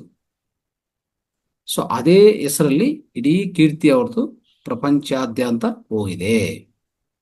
1916 ಭಗವಾನ್ ತಾಯಿ ಮತ್ತೆ ಅವರ ಒಬ್ಬ ಒಬ್ಬ ತಮ್ಮ ಇರ್ತಾನೆ. ಇಬ್ಬರೂ ಸಹ ಅರುಣಾಚಲಕ್ಕೆ ನೇರವಾಗಿ ಶಿಫ್ಟ್ ಆಗ್ತಾರೆ. ಇನ್ನು ಇವ್ರು ಬರಲ್ಲ ಅಂತ ಅರ್ಥ ಆಯ್ತು, ಇವ್ರು ವಾಪಸ್ ಬರಲ್ಲ ಅಂತ ಅರ್ಥ ಆಯ್ತು. ಸರಿ, ಇನ್ನು ನಾವೇ ಹೋಗೋಣ ಅಂತ ಹೇಳ್ಬಿಟ್ಟು ಅವರಿಬ್ರು ಬಂದು ಇವ್ರ ಜೊತೆಗೇನೆ ಇರ್ತಾರೆ, ಇಲ್ಲೇ ಉಳ್ಕೊಂತಾರೆ, ಇಲ್ಲೇ ಅವರು ಮರಣ ಹೊಂದ್ತಾರೆ, ಆಯ್ತಾ? ಅಂದ್ರೆ ಅವ್ರ ತಾಯಿ ಮರಣ ಹೊಂದೋದು, ಅವ್ರ ತಾಯಿ 1916 ಬರ್ತಾರೆ, 1920 ಇವ್ರ ಜೊತೆಗೆ ಇದ್ರು. ಎಲ್ಲಿ? ಮೇಲೆ ವಿರೂಪಾಕ್ಷ ಗುಹಾ, ಅಲ್ಲಲ್ಲಿ ವಿರೂಪಾಕ್ಷ ಗುಹಾ, ಅಲ್ಲಿ ವಿರೂಪಾಕ್ಷ ಗುಹಾ ಅಂದ್ರೆ ವಿರೂಪಾಕ್ಷ ಮಹರ್ಷಿ ಅಲ್ಲಿ ತಪಸ್ ಮಾಡಿರುವಂತ ಪ್ಲೇಸ್ ಅದು, ಆಯ್ತಾ? ಅಲ್ಲಿನೂ ಸಹ ರಮಣ ಮಹರ್ಷಿ ತಪಸ್ ಮಾಡೋಂಥವ್ರು. ಸೊ ಅಲ್ಲಿ ಅವ್ರ ಜೊತೆಗೆ ತಾಯಿ ಸಹ ಅವ್ರ ಜೊತೆಗೆ ಇದ್ರು, ಆಯ್ತಾ? ಸೊ ಬರ್ತಾ ಬರ್ತಾ ಯಾವಾಗ ಅವ್ರ ಆರೋಗ್ಯ ಸರಿ ಕೆಟ್ಟೋಯ್ತು, ಮತ್ತೆ ಕೆಳಗಡೆ ಈಗ ಇರುವಂತ ಆಶ್ರಮ ಇದೆಯಲ್ಲ, ಸೊ ಅಲ್ಲಿರ್ತಾರೆ ಸ್ವಲ್ಪ ದಿವಸ. ಅಲ್ಲಿ ತೀರೋದ್ಮೇಲೆ ಅಲ್ಲೇ ಸಮಾಧಿ ಮಾಡ್ತಾರೆ, ಆಯ್ತಾ? ನೀವು ಆ ಸಮಾಧಿನೂ ನೋಡ್ಬೋದು, ಅವರ ತಾಯಿ ಸಮಾಧಿನೂ ಅಲ್ಲಿ ನೀವು ನೋಡ್ಬೋದು, ಆಯ್ತಾ? ಸೊ ಅಲ್ಲಿ ಅವರು ತೀರೋದ ಮೇಲೆ ಇನ್ನು ಅಲ್ಲೇ ಸಮಾಧಿ ಮಾಡೋದು, ಆಯ್ತಾ, ಮಾಡ್ತಾರೆ. ಆಮೇಲೆ ಏನಾಗತ್ತೆ, ಈ ಭಗವಾನ್ ತಮ್ಮ ಇದಾರಲ್ಲ ಅವ್ರನ್ನು ಸಣ್ಣ ಸ್ವಾಮಿ ಅಂತ ಕರೀತಾರೆ, ತೆಲುಗಲ್ಲಿ ಚಿನ್ನಸ್ವಾಮಿ. ಅಂದ್ರೆ ಎಲ್ಲ ನೋಡ್ಕೊಳೋದು ಅವರೇ. ಇವ್ರೇನು ಇವ್ರೇನು ಜಾಸ್ತಿ ಮಾತಾಡೋದಿಲ್ಲ, ಸೈಲೆಂಟ್ ಆಗಿ ಮೌನವಾಗಿರ್ತಾರೆ ಯಾವಾಗ್ಲೂ. ರಮಣರು ಯಾವಾಗ್ಲೂ ಮೌನವಾಗಿರ್ತಾರೆ, ಆ ಮೌನ ದೀಕ್ಷೆದಲ್ಲಿ, ಧ್ಯಾನದಲ್ಲಿ ಅಷ್ಟೇ. ಇನ್ನು ಮತ್ತೆ ಬಂದಿರೋರು ಭಕ್ತರಿಗೆ ಊಟ ಏನು, ಅವ್ರಿಗೆ ಸ್ಥಿತಿಗತಿಗಳೆಲ್ಲ ಒಬ್ರು ಇರ್ಬೇಕಲ್ಲ ನೋಡಕ್ಕೆ. ಅವ್ರ ತಮ್ಮ ಚಿನ್ನಸ್ವಾಮಿ ಅಂತ ಹೇಳ್ತಾ ಇದ್ರು, ಅವರು ಸಣ್ಣ ಸ್ವಾಮಿ. ಸೊ ಆ ರೀತಿಯಲ್ಲಿ, ಸೊ ಎಲ್ಲರೂ ಸಹ ತಾಯಿ ತೀರೋದ್ಮೇಲೆ ಇನ್ನು ಮೇಲೆ ಬಿಟ್ಬಿಟ್ಟು ಕೆಳಗಡೆ ಬರ್ತಾರೆ ರಮಣ ಮಹರ್ಷಿ. ಮೇಲೆ ಇದ್ದರು ಅಷ್ಟವರೆಗೂ. ಈಗ ಆ ಪರ್ವತನ ಬಿಟ್ಟು ಕೆಳಗೆ ಬಂದು ಈಗಿರುವಂತ ರಮಣಾಶ್ರಮಲ್ಲೇ ಅಲ್ಲೇ ಇರ್ತಾರೆ, ಇನ್ನೆಲ್ಲಿ ಹೋಗಲ್ಲ. ಆಯ್ತಾ. ಆದ್ರೆ ಮೇಲೆ ಹೋಗಿ ಬರೋದು ಆ ಥರ ಆ, ಗಿರಿ ವಲಯ ಪ್ರದಕ್ಷಿಣೆ ಅದೆಲ್ಲ ಮಾಡ್ತಾ ಇದ್ರು. ಬಟ್ ಆದ್ರೆ ಒಂದು ಇದು ಈಗಿರುವಂತ ಆಶ್ರಮ ಇದೆಲ್ಲ ಅಲ್ಲೇ ಉಳ್ಕೊಳ್ಳೋದು, ಅಲ್ಲೇ ಒಂದು ಮಂಚ, ಸಣ್ಣದೊಂದು ಹಟ್ ತರ ಇತ್ತು. ಅಲ್ಲಿ ಹೊರಗಡೆ ಒಂದು ಮಂಚ ಇತ್ತು, ಆ ಮಂಚದ ಮೇಲೆ ಹಾಗೆ ಧ್ಯಾನದಲ್ಲಿ ಕೂತ್ಕೊಳ್ಳೋದು, ಅಲ್ಲಿ ಮಲಗೋದು ಅಷ್ಟೇ ಅವರು ಮಾಡ್ತಾ ಇತ್ತು. ಓಕೆ. ಸೊ ಅಲ್ಲಿ ರಮಣ ಮಹರ್ಷಿ ರಮಣಾಶ್ರಮ ಯಾವಾಗ ಪ್ರಸಿದ್ಧಿ ಹೊಂದದೋ, ಯಾವಾಗ ಆಲ್ಮೋಸ್ಟ್ ವಿದೇಶಗಳಿಂದನೂ ಅಲ್ಲಿ ಬರ್ತಾ ಇದ್ರು. ಆಯ್ತಾ. ಸೊ ಅವಾಗ ಹೋಗ್ತಾ ಹೋಗ್ತಾ ಕೀರ್ತಿ ಜಾಸ್ತಿ ಆಗತ್ತೆ, ಧನ ಆಟೋಮೆಟಿಕ್ ಸಹಾಯ ಅಷ್ಟೇ ರೀತಿಯಲ್ಲಿ ಬಂತು. ಈಗ ಆಶ್ರಮ ನೀವು ನೋಡಬೇಕಾಗ್ತದೆ, ಎಷ್ಟು ಬುಕ್ಗಳು ರಚನೆ ಮಾಡಿದ್ದಾರೆ, ಎಷ್ಟು ಭಾಷೆಗಳಲ್ಲಿದೆ, ಎಷ್ಟು ಹೇಳಕ್ಕೆ ಸಾಧ್ಯವಿಲ್ಲ. ಆಯ್ತಾ. ಅವರೇನು ದೊಡ್ಡ ಬಿಸ್ನೆಸ್ ಪರ್ಸನ್ ಅಲ್ಲ, ಇನ್ನೊಂದಲ್ಲ. ಅವ್ರ ಹತ್ರ ಧನ ಅಷ್ಟಿರಕ್ಕೆ. ಧನ ಯಾಕೆ ಇರ್ತದಂದ್ರೆ, ಸೊ ಧನ ಅನ್ನೋದು ಆಕರ್ಷಣ ಆಗಕ್ಕೆ ಶಕ್ತಿ ಬೇಕು. ಧನ ಅನ್ನೋ ಮನಿ ಅಂದ್ರೆ ಏನು? Money is energy. ಎನರ್ಜಿ ಆಕರ್ಷಣೆ ಮಾಡಕ್ಕೆ ನಿಮ್ಮಲ್ಲಿ ಅಂದ್ರೆ ಲೈಕ್ ಅಟ್ರಾಕ್ಟ್ಸ್ ಲೈಕ್ ಅಂತ ಹೇಳ್ತಾರಲ್ಲ, ನಿಮ್ಮಲ್ಲಿ ಶಕ್ತಿ ಇರಬೇಕು ಫಸ್ಟ್. ನಿಮ್ಮಲ್ಲಿ ಶಕ್ತಿ ಇದ್ರೆ ಆ ಶಕ್ತಿ ಇನ್ನೊಂದು ಶಕ್ತಿಯನ್ನು ಆಕರ್ಷಣೆ ಮಾಡೋದು ದೊಡ್ಡ ವಿಷಯ ಅಲ್ಲ. ಆಯ್ತಾ. ಅದೇ ರೀತಿಯಲ್ಲಿ ಇವರಲ್ಲಿ ಅತ್ಯಂತ ಶಕ್ತಿ ಇತ್ತು, ಅಪರಿಮಿತವಾದ ಶಕ್ತಿ ಇತ್ತು, ಅಪರಿಮಿತವಾದ ಧನ ಬಂದಿದೆ. ಈಗ ನೂರಾರು ದೇಶಗಳಲ್ಲಿ ಭಕ್ತರಿದ್ದಾರೆ, ದೊಡ್ಡ ದೊಡ್ಡ ಮಹಾನ್ ವ್ಯಕ್ತಿಗಳು ಅಲ್ಲಿ ಬಂದಿದ್ದಾರೆ. ಇವರೇನು ಯಾರನ್ನು ಕರೆಸಿಲ್ಲ, ನಾನು ಮಂತ್ರ ದೀಕ್ಷೆ ಮಾಡ್ತೀನಿ, ಇಲ್ಲ ಅಂದ್ರೆ ಒಂದು ಅದ್ಭುತವಾದ ಮಂತ್ರ ಹೇಳ್ತೀನಿ, ನೀವು ಧನ ಸಂಪಾದನೆ ಮಾಡ್ಬೋದು, ಇಲ್ಲ ಇನ್ನೊಂದು ಮಾಡಿ ಏನು ಅಂತ ಸಿಚುವೇಶನ್ ಯಾವುದಿಲ್ಲ. ಇಲ್ಲಿ ಬಂದಿರೋವರೆಗೂ ಮೌನ ದೀಕ್ಷೆ ಬಿಟ್ರೆ ಇನ್ಯಾವುದೇ ಇಲ್ಲ. ಸುಮ್ಮನೆ ಕೂರಿ ಅಂತ ಹೇಳೋದು ಬಿಟ್ರೆ ಇನ್ ಯಾವುದೇ ಇಲ್ಲ. ತುಂಬಾ ಗುರುಗಳಾಗ್ಲಿ ಇನ್ನೊಂದು, ಎಷ್ಟೋ ಜನ ನನ್ನ ಹತ್ರ ಒಂದು ಮಂತ್ರ ಇದೆ, ಅದ್ಭುತ ಮಂತ್ರ ಇದೆ ಅಂದ್ರೆ ಓಡ್ ಬರ್ತಾರೆ ಜನ. ಆ ಮಂತ್ರ ದೀಕ್ಷೆ ತಗೊಂಡ್ರೆ ಇನ್ನೇನಾಗತ್ತೋ, ನನಗೇನು ಲಾಭ ಬರುತ್ತೋ, ಇನ್ನೂ ನಾನು ಬೆಳೆಸ್ಕೊಂತೀನ, ನಮ್ಮ ಅಂದ್ರೆ ಪ್ರಾಪಂಚಿಕದಲ್ಲಿ ಇನ್ನೂ ಬೆಳೆಸ್ಕೊಂತ ಕೀರ್ತಿ ಹೆಚ್ಚ ಏನೋ ಆಸೆ ಇರ್ತವಲ್ಲ. ಇಲ್ಲಿ ಯಾವುದು ಅಂತ ಸೀನ್ ಇಲ್ಲ, ಯಾವುದು ಅವಕಾಶನೇ ಇಲ್ಲ. ಫಸ್ಟ್ ಆಫ್ ಆಲ್ ನೀವು ಹೋಗಿದೆ ಅಂದ್ರೆ ಅಲ್ಲಿ ದೀಕ್ಷೆನೂ ಇಲ್ಲ, ಏನೂ ಇಲ್ಲ. ಮೌನವಾಗಿ ಕೂತ್ಕೋಬೇಕು, ನಿಮ್ಮ ಬಗ್ಗೆ ನೀವು ವಿಚಾರಣೆ ಮಾಡ್ಕೋಬೇಕು ಅಷ್ಟೇ. ಇದು ಕೊನೆಯ ಸ್ಥಿತಿ, ಉನ್ನತ ಸ್ಥಿತಿ. ಅರ್ಥ ಆಯ್ತಾ. ರಮಣರು ಆ ಸಮಯದಲ್ಲೇ, ಆ ಕಾಲದಲ್ಲೇ ಆ ಉನ್ನತವಾದ ಸ್ಥಿತಿಯನ್ನು ಅವರು ಅನುಭವಿಸ್ತಾ ಇದ್ರು. ಬಂದಿರೋವರೆಗೂ ಅದೇ ವಿಷಯವನ್ನು ಹೇಳ್ತಾ ಇದ್ರು. ಮತ್ತೆ ಇನ್ನೊಂದು ಮಾರ್ಪಿಡಿ ಮಾಡಿ ದುಡ್ಡುಗೋಸ್ಕರ ಇನ್ನೊಂದಕ್ಕೋಸ್ಕರ ಇರೋ ಸಮಸ್ಯೆನೇ ಇಲ್ಲ. ಆಯ್ತಾ. ಸೊ ಅಂತ ಅದ್ಭುತವಾದ ಮಹರ್ಷಿ ಅವರು. ಅರ್ಥ ಆಯ್ತಾ. ಸೊ ಆ ರೀತಿಯಲ್ಲಿ, ಸೊ ಇದಾಯ್ತು. ಆದ್ರೆ 19 ಆಲ್ಮೋಸ್ಟ್ ಕೀರ್ತಿ ಎಲ್ಲಾ ಕಡೆ ಪ್ರಚುರವಾಯಿತು. ಅನೇಕ ಬುಕ್ಗಳು ಎಷ್ಟೋ ಭಾಷೆಗಳಲ್ಲಿ ತರ್ಜುಮಾ ಆಯಿತು, ಎಲ್ಲ ಆಯ್ತು. ಸೊ 1950 ಏಪ್ರಿಲ್ 14, ಮೊನ್ನೆ ಆಕ್ಚುಲಿ ನಾನು ಅಲ್ಲಿಗೆ ಹೋಗಿದ್ದೆ. ಆ ಟೈಮಲ್ಲಿ ಅವ್ರದ್ದು ಡೆತ್ ಆನಿವರ್ಸರಿ ಇತ್ತು ಇನ್ಫ್ಯಾಕ್ಟ್. ಓಕೆ. ಸೊ ಮರಣ ಹೊಂದಿರುವಂತ, ಅಂದ್ರೆ ನಿರ್ವಾಣ ಅಂತ ಹೇಳ್ತೀವಿ, ಮರಣ ಅಂತ ಹೇಳಲ್ಲ. ಯೋಗಿಗಳ ಮರಣ ಅಲ್ಲ, ವಿನಿರ್ವಾಣ ಅಂತ ಹೇಳ್ತೀವಿ, ಸಮಾಧಿ ಅಂತ ಹೇಳ್ತೀವಿ ಅಷ್ಟೇ. So 1950 April 14. ಓಕೆ. ಅಲ್ಲಿಗೆನೆ 2 ವರ್ಷದಿಂದ ಅವರು, ಸೊ ಸಾರ್ಕೋಮಾ ಅಂತ ಒಂದು ವ್ಯಾಧಿ, ಅದೇ ಆಕ್ಚುಲಿ ಕ್ಯಾನ್ಸರ್, ಆಕ್ಚುಲಿ ಒಂದು ಕ್ಯಾನ್ಸರ್ ತರ ಕೈಯಲ್ಲಿ ಆಗಿತ್ತು. ಸೊ ಅದರಿಂದ ಸ್ವಲ್ಪ ಸಫರ್ ಅಂದ್ರೆ ಏನಿಲ್ಲ ಅಷ್ಟೇನು. ಅವರಂತೂ ಯಾವಾಗಲೂ ಮೌನವಾಗಿ ಪ್ರಶಾಂತವಾಗಿ, ಮುಖದ ಮೇಲೆ ಪ್ರಶಾಂತತೆ ಇತ್ತು. ಅದೊಂದು ಕಡೆ ನೋಡ್ತಾ ಇರ್ತಾರೆ ಅಷ್ಟೇ ಅವರು, ಬಿಟ್ರೆ ಅದು ಪರ್ಟಿಕ್ಯುಲರ್ ಆಗಿ ಅದರಿಂದ ದುಃಖ ಮತ್ತೆ ಇನ್ನೊಂದು ಬಾಧ, ಇಲ್ಲಂದ್ರೆ ಒಂದು ಕಷ್ಟ ತರ ಯಾವಾಗಲೂ ಫೀಲ್ ಆಗಿಲ್ಲ ಅವ್ರ ಮುಖದ ಮೇಲೆ. ಅದು ಯಾರು ನೋಡಕ್ಕೂ ಸಾಧ್ಯವಾಗಿಲ್ಲ. ಇನ್ಫ್ಯಾಕ್ಟ್ ಹೇಳ್ಬೇಕಂದ್ರೆ ಅದನ್ನ ನೋಡಿ ಅಲ್ಲಿಂದ ಒಂಥರ ಸೀನ್ ಬರ್ತಾ ಇದೆ, ಏನೋ ಬರ್ತದಲ್ಲ ಅದರಿಂದ, ಒಂಥರ ಈ ಸಣ್ಣ ಸಣ್ಣ ಕ್ರಿಮಿಗಳೆಲ್ಲ ಓಡಾಡ್ತಾ ಇರುವಾಗನು ಆಪರೇಷನ್ ಮಾಡಕ್ಕೆ ಕರ್ಕೊಂಡು ಹೋಗ್ತಾರೆ ಹಾಸ್ಪಿಟ್ಲಿಗೆ. ಒಂದು ಅಂದ್ರೆ ಫೋರ್ಸ್ಫುಲ್ ಆಗಿ ಕರ್ಕೊಂಡು ಹೋಗ್ತಾರೆ. ಕರ್ಕೊಂಡು ಹೋದ್ರು ಅದನ್ನು ಕ್ಲೀನ್ ಮಾಡಬೇಕು ಅಂತ ಅಷ್ಟೇ ಅವರ ಉದ್ದೇಶ. ಏನು ಅದೇನು ಟ್ರೀಟ್ಮೆಂಟ್ ಕೊಡೋದು ಇಲ್ಲ, ಈಗಿರೋ ಈಗಿರೋ ತರ ಕಿಮಿಯೋಥೆರಪಿ ಕೊಡ್ತೀವಿ, ಆ ಥೆರಪಿ ಕೊಡ್ತೀವಿ, ಅವೆಲ್ಲ ಯಾವುದು ಅಂಥವು ಯಾವುದು ಇಲ್ಲ. ಕೇವಲ ಅದನ್ನು ಜಸ್ಟ್ ಕ್ಲೀನ್ ಮಾಡಕ್ಕೆ ಕರ್ಕೊಂಡು ಹೋಗಿ ಸ್ವಲ್ಪ ಅದನ್ನು ಆ ಏನಾಗತ್ತೆ, ಒಂಥರ ಕುಲ್ಲೋಗಿರುವಂಥ ಚರ್ಮವನ್ನು ತೆಗೆದು ಅದನ್ನು ಮತ್ತೆ ಬ್ಯಾಂಡೇಜ್ ಮಾಡಿ ಅದಕ್ಕೇನೋ ಆಯಿಂಟ್ಮೆಂಟ್. ಅವರ ಉದ್ದೇಶ, ಅವರ ಪ್ರಯತ್ನ ಅಷ್ಟೇ ಡಾಕ್ಟರ್ಸ್ ಆ ಕಾಲದಲ್ಲಿ. ಆದರೂ ಅಲ್ಲಿ ಹೋದ್ಮೇಲೇನು ಕೈ ಕೊಡ್ತಾ ಇದ್ರು. ನೀವು ಯಾವುದೇ ಅನಸ್ತಿಸಿಯಾ ಕೊಡ್ತೀವಿ, ಅಪಸ್ಮಾರಕ್ಕೆ ತಗೊಂಡು ಹೋಗ್ತೀವಿ ಅಂದ್ರೆ ನೋ, ಬೇಡ, ಓಕೆ, ಕೈ ಕೊಡ್ತೀವಿ, ನೀವೇನೋ ಮಾಡ್ಕೊಳ್ಳಿ.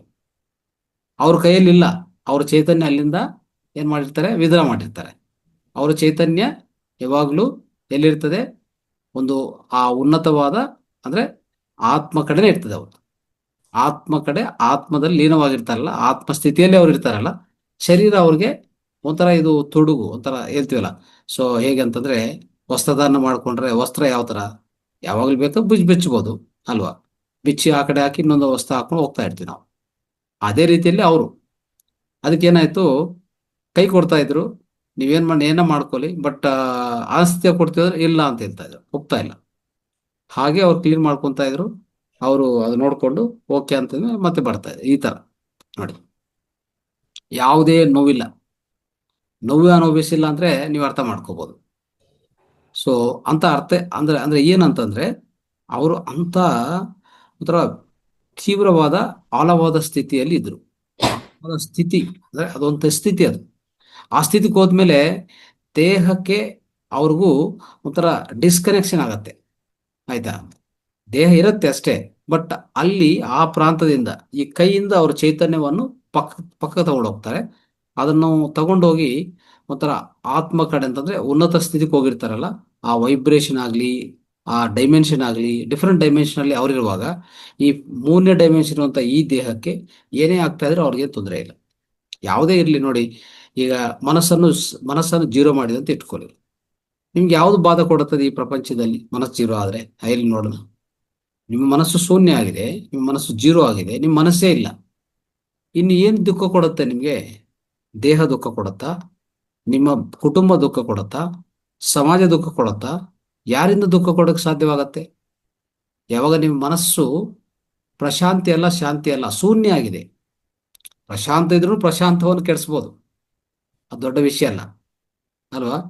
ನಮ್ಮ ಮನೆಯಲ್ಲೇ ಸಾಕು, ಒಂದು ಇಬ್ರು ಮೂರು ಚರ್ಚೆ ಮಾಡ್ಕೊಂತ ಇದ್ರೆ ಆ ಇರೋ ಪ್ರಶಾಂತ ಹೋಗೇ ಹೋಗ್ತದೆ, ಗ್ಯಾರಂಟಿ. ಅಂತ ಸ್ಥಿತಿ, ಅಂತ ಪರಿಸ್ಥಿತಿ ಇದೆ ಈಗ ಸಮಾಜದಲ್ಲಿ. ಓಕೆ, ಇಬ್ರು ಮೂರು ಜನ ಸೇರ್ಕೊಂಡ್ರೆ ಒಬ್ರು ಪ್ರಶಾಂತವನ್ನು ಇನ್ನೊಬ್ರು ಗ್ಯಾರಂಟಿ ತೆಗಿತಾರೆ, ನೋ ಡೌಟ್. ಏನೋ ಕೆಟ್ಟದ್ದು ಮಾತಾಡ್ತಾರೆ ಅಲ್ವಾ, ಸಂಬಂಧದಲ್ಲದೆ ಏನೋ ಮಾತಾಡ್ತಾ ಇರ್ತಾರೆ. ಅವನಿಗೆ ಆ ಅನ್ನೆಸರಿ ಅನವಶ್ಯಕ ವರ್ಡ್ಸ್, ಆ ಪದಗಳ ಒಳಗಡೆ ಹೋಗ್ತದೆ, ಅವನು ಇರೋ ಪ್ರಶಾಂತ ಹೋಗ್ಬಿಡ್ತದೆ. ಹಿಂಗ ಆಗ್ತದೆ. ಆದ್ರೆ ಪ್ರಶಾಂತ ಮನಸ್ಸಲ್ಲ, ಶೂನ್ಯ ಮನಸ್ಸು. ಮನಸ್ಸೇ ಆವಿರಿ, ಮನಸ್ಸೇ ಒಂಥರ ಕಣ್ಮರ ಆಗಿದೆ ಅಂತ ಇಟ್ಕೊಳ್ಳಿ. ಇನ್ನು ಏನು ಬಾಧ ನಿಮ್ಗೆ ಕೊಡ್ತದೆ ಅಲ್ಲಿ? ನೀವು ಯಾರಪ್ಪ ಅಂತಂದ್ರೆ, ನಾನು ಚೈತನ್ಯದಲ್ಲೇ ಇರ್ತೀನಿ ಅಷ್ಟೇ, ನನಗೆ ಮನಸ್ಸಿಲ್ಲ. ಅದು ನಿಜವಾದ ಒಂದು ಯೋಗಿಯ ಸ್ಥಿತಿ. ಆಯ್ತಾ, ಒಂದು ಮಾಸ್ಟರ್ ಅಂದ್ರೆ ಆ ಸ್ಥಿತಿಯಲ್ಲಿ ಇರುವಂತ ಅವ್ರನ್ನೇ ರಿಯಲ್ ಮಾಸ್ಟರ್, ಗ್ರ್ಯಾಂಡ್ ಮಾಸ್ಟರ್ ಅಂತ ನಾವು ಕರಿತೀವಿ. ಆಯ್ತಾ. ಸೊ ಇದು ಭಗವಾನ್ ಲೈಫ್ ಬಗ್ಗೆ ಸ್ವಲ್ಪ ಸಂಕ್ಷಿಪ್ತವಾಗಿ ನಿಮಗೆ ಹೇಳಿದ್ದು. ಈಗ ಅವರ ಭಕ್ತರು ಅಂತಂದ್ರೆ, ಅದರಲ್ಲಿ ಒಂದು ಭಕ್ತರನ್ನು ಇವತ್ತು ತಗೊಂತೀವಿ. ಇಷ್ಟು ಭಕ್ತರು ಹೆಸರಲ್ಲಿ ನಿಮ್ಗೆ ಹೇಳಿದ್ದೀನಿ. ಚಲ್ಲಮ್ಮನವರು ಅವರೇ ಈ ಬುಕ್ಕನ್ನು ಸಂಗ್ರಹ ಮಾಡಿ ಬಂದಿರೋದು. ಆಯ್ತಾ, ಅವರ ಅನುಭವಗಳು ಮತ್ತೆ ವಿಧ ವಿಧ ಭಕ್ತರು ಏನೇನು ಯಾವ ರೀತಿಯಲ್ಲಿ ಅನುಭವಿಸಿದಾರೋ ಅವರ ಬಗ್ಗೆನು, ಅವರ ಜೀವನ ಬಗ್ಗೆ, ಅವರ ಜೀವನದಲ್ಲಿ ನಡೆದಿರುವಂತ ಘಟನೆಗಳು, ಮತ್ತೆ ರಮಣ ಮಹರ್ಷಿ ಜೊತೆಗೆ ಅವರ ಒಡನಾಟ ಹೇಗಿತ್ತು, ಆ ಭಕ್ತರ ಒಡನಾಟ ಹೇಗಿತ್ತು, ಏನೇನು ಅನುಭವಗಳು, ಅತೀಂದ್ರಿಯ ಅನುಭವಗಳು, ಮತ್ತೆ ಅದ್ಭುತವಾದ ಅನುಭವಗಳು, ಆಶ್ಚರ್ಯಕರ ಅನುಭವಗಳು ಏನೇನು ಪಡ್ಕೊಂಡಿದ್ದಾರೆ ಅದ್ರ ಬಗ್ಗೆ ಸ್ವಲ್ಪ ಸ್ವಲ್ಪ ಒಬ್ಬೊಬ್ಬ ಭಕ್ತ ಹೊಂದಿರುವಂತ ಅದನ್ನು ಸಂಗ್ರಹಣ ಮಾಡಿ ಇಲ್ಲಿ ಕೊಟ್ಟಿದ್ದಾರೆ. ಇಲ್ಲಿ ಸಾಧುನಿ ಶಾಂತಮ್ಮ ಅಂತ ಒಬ್ಬರ ಬಗ್ಗೆ ತಿಳ್ಕೊಳ್ಳೋಣ. ಸಾಧುನಿ ಶಾಂತಮ್ಮ ನೋಡಿ, ಸಾಧುನಿ ಶಾಂತಮ್ಮ ಏನಾಗುದಂದ್ರೆ, ಅವ್ರಿಗೂ ಆಕ್ಚುಲಿ 40 ವರ್ಷ ಬರೋ ಟೈಮ್ಗೆನೆ, ಆಯ್ತಾ, ಅಂದ್ರೆ ಅವರ ಹಸ್ಬೆಂಡು ತೀರೋಗ್ತಾನೆ. ಆಯ್ತಾ, ಹಸ್ಬೆಂಡ್ ತೀರೋಗ್ತಾನೆ. ಅದಾದ್ಮೇಲೆ ಅವ್ರಿಗೆ ಅವಾಗ 40 ವರ್ಷನೇ. ಆಯ್ತಾ. ಸೊ ನೆಕ್ಸ್ಟ್ ಏನಾಗತ್ತಂದ್ರೆ 3 ಮಕ್ಕಳಿರ್ತಾರೆ, ಗಂಡು ಮಕ್ಕಳು, ಅವರು ತೀರೋಗ್ತಾರೆ. ನೋಡಿದ್ರ, ಅವರು ತೀರೋಗ್ತಾರೆ ಅಲ್ಲಿಗೆನೆ 40 ಇಯರ್ಸ್ಗೆ ಅವ್ರಿಗೆ. ಅದು ಹೋಯ್ತು, ಎಲ್ಲ ಹೋಯ್ತು, ಏನಿಲ್ಲ ಇನ್ನು. ಆದ್ರೆ ಅವರು ಅವ್ರ ಅನ್ನ ಇರ್ತಾರಲ್ಲ, ಅನ್ನಕ್ಕೆ ಮಗಳಿರ್ತಾರಲ್ಲ. ಓಕೆ. ಆ ಮಗಳನ್ನ ಆ ಅನ್ನಕ್ಕೆ ಆ ಮಗಳಿಗೆ ಹಸ್ಬೆಂಡ್ ಆಗಿರ್ತಾರೆ, ಅಂದ್ರೆ ಜಾ ಮ್ಯಾರೇಜ್ ಆಗಿರ್ತದೆ ಅಫ್ಕೋರ್ಸ್. ಈಗ ಅವ್ರು ನೋಡ್ಕೊಂಡಕ್ಕೆ ಇವ್ರು ಹೋಗೋದು. ಹೇಗಂತಂದ್ರೆ ನೋಡಿ, ಅವ್ರ ಅನ್ನ ಅಲಿಯ ಅಲ್ವಾ, ಅದು ರಾಮನಾಥಪುರಂ ಅಂತ ಒಂದು ಸಣ್ಣ ಊರು. ಅಲ್ಲಿ ಬದಲಾವಣೆ ಆಗುತ್ತೆ, ಅಂದ್ರೆ ಜಾಬ್ ಟ್ರಾನ್ಸ್ಫರ್ ಆಗುತ್ತೆ. ಯಾರಿಗೆ? ಅವ್ರ ಅನ್ನ ಅಲಿಯ. ಆದ್ರೆ ಅವ್ರ ಅನ್ನ ಅಲಿಯ ಫ್ಯಾಮಿಲಿ ಅಂದ್ರೆ ಆ, ಅವರ ಕುಟುಂಬ ಇನ್ನೊಂದು ಕಡೆ ಇರ್ತದೆ. ಇವ್ರು ಮಾತ್ರ ಒಂದು ರಾಮನಾಥಪುರಂ ಅಂತ ಅಲ್ಲಿ ಅಲ್ಲಿ ಇರ್ತದಲ್ಲ, ಅಲ್ಲಿ ಟ್ರಾನ್ಸ್ಫರ್ ಆಗಿರ್ತಾರೆ. ಈಗ ಅವ್ರಿಗೆ ಊಟ ಮಾಡೋಕೆ ಕಷ್ಟ ಅಲ್ವಾ. ಇವರು ಎಲ್ಲ ಇಷ್ಟೆಲ್ಲ ಆಗಿದೆ, ಇನ್ನು ಅಲ್ಲೇನೋ ಸ್ವಲ್ಪನ ಚಿಂತನೆ ಬೇಕಲ್ಲ. ಇಷ್ಟೆಲ್ಲ ಆಗಿದೆ, ನಾನು ಏನು ಮಾಡಲಿ ನೆಕ್ಸ್ಟು, ನನ್ನ ಜೀವನ ಏನು, ನಾನು ಯಾಕೆ ಬಂದಿದ್ದೀನಿ, ಇಷ್ಟೆಲ್ಲ ಕರ್ಮಗಳು ಯಾಕೆ ನನಗೂ ಬಂದಿದೆ, ಇದಕ್ಕೇನಾದರೂ ಪರಮಾರ್ಥ ಇದೆಯಾ, ಇದಕ್ಕೇನಾದರೂ ಪರಮೋಚ್ಚ ಪರಮೋತ್ತ ಪರಮೋತ್ತ ಪರಮೋತ್ತವಾಗಿರುವಂಥ ಮಾರ್ಗ ಏನಾದಿದೆಯಾ, ಅದು ಹುಡುಕೋದು ಬದಲಾಗಿ ಈಗ ಪ್ರಾಪಂಚಿಕದಲ್ಲೇ ಮತ್ತೆ ಇವರು ಆ ಯೋಚನೆ ಮಾಡೋದು ಶುರು ಮಾಡ್ತಾರೆ. ಏನಂತಂದ್ರೆ ಇವರು ಆ ಆ ರೀತಿಯಲ್ಲಿರುವಾಗ ಟೋಟಲ್ ಎಲ್ಲ ಸಾಮಾನೆಲ್ಲ ತಗೊಂಡು ಇವ್ರದ್ದು, ಆಯ್ತಾ, ನೇರವಾಗಿ ಅಲ್ಲಿಗೆ ಹೋಗಿ ಅವ್ರಿಗೆ ಅಡಿಗೆ ಮಾಡ್ತಾ, ಅವ್ರ ಅಡಿಗೆ ತಿಂದಿದ್ರ, ಚೆನ್ನಾಗಿದೆಯಾ, ಇದೇ ಅಂದ್ರೆ ಇವರ ಇವರ ಗೋಡ್ ಅದೇ ಅಷ್ಟೇ, ಇನ್ನೇನಿಲ್ಲ. ಅಂದ್ರೆ ಇಲ್ಲಿಂದ ಅಲ್ಲಿಗೆ ಹೋಗಿ ಇವ್ರದೆಲ್ಲ ಆಯ್ತು, ಇಲ್ಲೆಲ್ಲ ಇವ್ರ ಕುಟುಂಬನೇ ಹೋಯ್ತು. ಈಗ ಮತ್ತೆ ಅವ್ರ ಹತ್ರ ಹೋಗ್ತಾರೆ. ಅವ್ರ ಹತ್ರ ಹೋಗಿ ಅವರು ಆಹಾರ ತಿಂದಿದ್ರ, ಚೆನ್ನಾಗಿದೆಯಾ, ಹೆಂಗಿದೆ, ಇದೇ ಇದು ಶುರು ಆಯ್ತು. ಓಕೆ. ಸೊ ಈ ರೀತಿ ಇರುವಾಗ ಅವ್ರಿಗೋಸ್ಕರ ಖರ್ಚು ಮಾಡೋದಾಗ್ಲಿ ಅಲ್ವಾ. ಸೊ ಆ ರೀತಿಯಲ್ಲಿ ಆಗತ್ತೆ. ಸೊ ನೆಕ್ಸ್ಟು ಏನಾಗತ್ತೆ, ಆ ರೀತಿ ಮಾಡುವಾಗ ಸೊ ಆ ಅಮ್ಮನು ಸ್ವಲ್ಪ ದಿವಸ ಆದ್ಮೇಲೆ ಏನಾಗತ್ತೆ, ಗರ್ಭಿಣಿ ಆಗತ್ತೆ. ಗರ್ಭಿಣಿ ಆಗುವಾಗ ಅವರು ಮತ್ತೆ ಅಂದ್ರೆ ಅವರ ಅಣ್ಣನ ಮಗಳಿದಾರಲ್ಲ, ಮತ್ತೆ ಗರ್ಭಿಣಿ ಆಗ್ತಾರಲ್ಲ, ಅವರು ಸಹ ಮತ್ತೆ ಸತ್ತೋಗ್ತಾರೆ. ಅವರು ಅವರ ಅವ್ರ ಹೊರಗಡೆ ಆ ಹೊಟ್ಟೆಲಿರುವಂತ ಶಿಶು ಜೊತೆಗೆ ಸತ್ತೋಗ್ತಾರೆ. ನೋಡಿದ್ರ, ಇದು ಆಗತ್ತೆ. ಇದು ಆಗಿದ ಮೇಲೆ ಸರಿ, ಇದು ಏನು ಇದಂತ ಈ ತರ ಆಗ್ತಾ ಇದೆ, ಹ್ಮ್ ಅಂತ ಹೇಳ್ಬಿಟ್ಟು ಸೊ ಎಲ್ಲ ಇವ್ರ ಹತ್ರ ಇರೋದೆಲ್ಲ ಖರ್ಚು ಮಾಡ್ತಾರೆ. ಇನ್ನೇನಿಲ್ಲ ಇವ್ರ ಹತ್ರ, ಎಲ್ಲ ಜೀರೋ. ಓಕೆ. ಈಗ ಇರೋದಿರೋದು ಸಡನ್ ಆಗಿ ಇವ್ರಿಗೆ ಏನಾಗತ್ತೆ, ಒಂದು ಥಾಟ್ ಸ್ಟಾರ್ಟ್ ಆಗತ್ತೆ ಒಳಗಡೆ. ಏನಪ್ಪಾ ಅಂತಂದ್ರೆ, ನಾನು ಯಾಕೆ ಹುಟ್ಟಿದ್ದೀನಿ, ಹ್ಮ್ ಸೊ ಇಷ್ಟೆಲ್ಲ ಆಗಿದ ಮೇಲೇನು ನಾನು ಯಾಕೆ ಮಮಕಾರ ಇಟ್ಕೊಂಡು ಇನ್ನೂ ಏನೋ ಮಾಡಕ್ ಹೋಗ್ತಾ ಇದ್ದೀನಿ, ಇವ್ರ್ಯಾರು ಅವ್ರ್ಯಾರು, ನಮ್ಗೆ ಸಂಬಂಧನೇ ಇಲ್ಲ ಇವ್ರಿಗೆ ಅಲ್ವಾ. ಇದೆಲ್ಲ ನಾನು ಇವ್ರಿಗೆ ಒಂಥರ ಬಾಕಿ ಕೆಲಸ ಅಂತ ಹೇಳ್ತಾರೆ, ಅಂದ್ರೆ ಒಂಥರ ಸರ್ವೆಂಟ್ ತರ ಕೆಲಸ ಮಾಡೋದೇನು, ನಾನಿರೋ ದುಡ್ಡೆಲ್ಲ ಇವ್ರು ಖರ್ಚು ಮಾಡೋದೇನು, ಆ ಕೊನೆಗೆ ನನಗೇನು ಮಿಕ್ಕತ್ತೆ, ನನ್ನ ಗತಿ ಏನು, ಇದೆಲ್ಲ ಕ್ವಶನ್ಸ್ ಒಳಗಡೆಯಿಂದ ಬರ್ತಾ ಇದೆ. ಇವರು ಒಳಗಡೆಯಿಂದ ಸ್ಟಾರ್ಟ್ ಆಗಿದೆ. ಆಯ್ತಾ. ನೋಡಿ, ಅವ್ರ ಸಂಸಾರ ಹೋಯ್ತು, ಮತ್ತೆ ಇವ್ರಿಗೆ ಬಂದ್ರೆ ಇವ್ರು ಸತ್ತೋದ್ರು, ಮತ್ತೆ ಇನ್ನು ಇವ್ರ ಹತ್ರ ಇದ್ದು ಇವ್ರ ಹತ್ರ ಪಾಕಿ ಕೆಲಸ ಮಾಡಿಕೊಂಡು ದುಡ್ಡು ಖರ್ಚು ಮಾಡಿ ಆ ಇದು ಮಾಡ್ತಾ ಕೊನೆಗೆ ಇವ್ರೇನಾಗಬೇಕು, ಇವ್ರೇನೋ ಒಂದ್ ದಿವಸ ಸತ್ತೋಗ್ತಾರೆ. ಏನ್ ಬಂತು ಇಲ್ಲ ಇದರಿಂದ ಏನ್ ಬಂತು ಅಂತ ಒಳಗಡೆಯಿಂದ ಆ ಥಾಟ್ ಸ್ಟಾರ್ಟ್ ಆಗತ್ತೆ. ಓಕೆ. ಒಂದು ಸಮಯಕ್ಕೆ ಒಂಥರ ಅವರ ಅಂದ್ರೆ ಕಣ್ಣುಗಳು ಒಂಥರ ಓಪನ್ ಆಗತ್ತೆ, ಐ ಓಪನರ್ ತರ ಅವ್ರಿಗೆ. ಆಯ್ತಾ. ಸೊ ಆ ರೀತಿಯಲ್ಲಿ ಆಗುವಾಗ ಸೊ ಅವಾಗ ಏನ್ ಹೇಳ್ತಾರೆ ಅಂದ್ರೆ, ಅವರ ಅನ್ನ ಅಲಿಯತ್ತ ಹೋಗಿ ನಾನು ಈಗ ರಾಮೇಶ್ವರಕ್ಕೂ ಹೋಗ್ತಾ ಇದ್ದೀನಿ ಅಂತ ಹೇಳ್ತಾರೆ. ಅವರು ಯಾವಾಗ ಹೋಗ್ತಾ ಇದ್ರಿ, ಈಗಲೇ ಹೋಗ್ತಾ ಇದ್ದೀನಿ. ಅದೇನು ಅಷ್ಟು ಸಡನ್ ಆಗಿ ಅಂತ ಹೇಳ್ತಾರೆ. ಇಲ್ಲ ನಾನು ಹೋಗ್ಬೇಕು, ಹೋಗ್ತಾ ಇದ್ದೀನಿ ಅಂತ ಹೇಳಿ. ಸೊ ಆಶ್ಚರ್ಯವಾಗಿ ಅವಾಗ ಹೇಳ್ತಾರೆ ಇವರು ಅವರ ಅನ್ನ ಅಲಿಯೆ, ಏನಂತ, ನನಗೂ ಮತ್ತೆ ತಿಂಡಿ ಯಾರು ಕೊಡ್ತಾರೆ, ಊಟ ಯಾರು ಕೊಡ್ತಾರೆ ಅದಂತ ಅವರು ಸ್ವಲ್ಪ ಗುರುಗ್ತಾ ಇರ್ತಾರೆ. ಅವಾಗ ಇದೆಲ್ಲ ನನಗೆ ಗೊತ್ತಿಲ್ಲ, ಆಯ್ತಾ, ನಾನು ಹೋಗ್ತಾ ಇದ್ದೀನಿ, ಅಲ್ಲಿ ಸ್ಟವ್ ಮೇಲೆ ಅನ್ನ ಇಟ್ಟಿದ್ದೀನಿ ಅದನ್ನ ನೋಡ್ಕೋ ಅಂತ ಹೇಳ್ಬಿಟ್ಟು ಸಾಮಾನೆಲ್ಲ ಎತ್ಕೊಂಡು ರೈಲ್ಗೆ ಏಕಿ ರೈಲ್ಗೆ ಹೋಗ್ತಾರೆ, ರೈಲ್ಗೆ ಹತ್ಕೊಂಡು ಹೋಗ್ತಾ ಇರ್ತಾರೆ ಅಷ್ಟೇ. ರೈಲ್ಗೆ ಹೋಗ್ತಾರೆ, ರೈಲ್ಗೆ ಹತ್ಕೊಂಡು ರಾಮೇಶ್ವರಂಗೆ ಹೋಗ್ತಾರೆ, ಆಯ್ತಾ.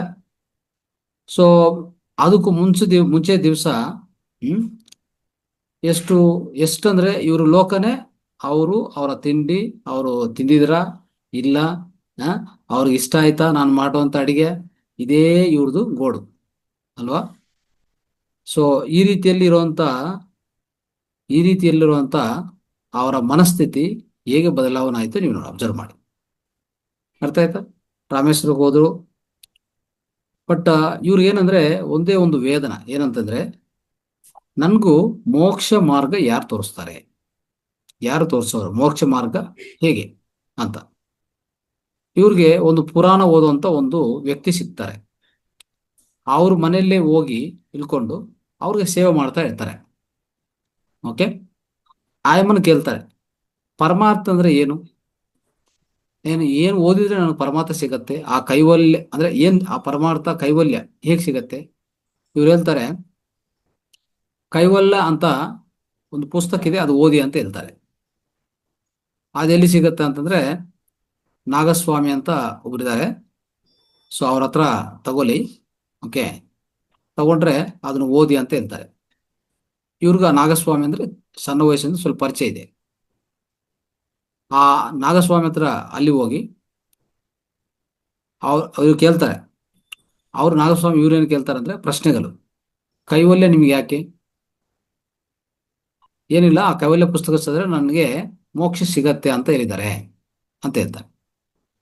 ಪುಸ್ತಕ ಓದಿದಂತ ಮಾತ್ರ ನಿಮಗೆ ಕೈವಲ್ಯ ಸಿಗತ್ತಾ, ಮೋಕ್ಷ ಸಿಗತ್ತಾ ಅಂತ ಅದನ್ನು ಕೇಳ್ತಾರೆ. ಇನ್ನು ಅದಕ್ಕಿಂತ ನಾನು ಏನ್ ಮಾಡಿ ಸ್ವಾಮಿ ಅಂತ ಹೇಳ್ತಾರೆ. ಓಕೆ. ನಿಮ್ಗೆ ಈ ಮಾರ್ಗ ತಿಳ್ಕೊಬೇಕಂತ ಗಟ್ಟಿ ಆಸೆ ಇದೆಯಾ, ಅದನ್ನು ಕೇಳ್ತಾರೆ. ಹೌದು ಅಂತ ಹೇಳ್ತಾರೆ. ಮೋಕ್ಷ ಬಿಟ್ರೆ, ಅದು ಬಿಟ್ರೆ ಇನ್ನೇನಾದ್ರೂ ಆಸೆ ಇದೆಯಾ, ಇಲ್ಲ ಅಂತ. ಇದು ಸತ್ಯವೇನಾ, ಅವನು ಹೌದು ಅಂತ ಹೇಳ್ತಾರೆ. ನೋಡಿದ್ರ. ಸೊ ಅವರು ಅಷ್ಟು ಪರೀಕ್ಷೆ ಮಾಡ್ತಾ ಇದ್ರು ಅವರು. ಸರಿ, ಒಂದು ಕೆಲಸ ಮಾಡಿ, ನಾಳೆ ಹುಣ್ಣಮಿ ಇದೆ ಅವಾಗ ಬನ್ನಿ ಅಂತ ಹೇಳ್ತಾರೆ. ಸೊ ಹುಣ್ಣಮಿ ದಿವಸ ಅವ್ರ ಹತ್ರ ಹೋಗ್ತಾರೆ. ಅವರೊಂದು ಮಹಾ ಮಂತ್ರ ಉಪದೇಶ ಮಾಡ್ತಾರೆ.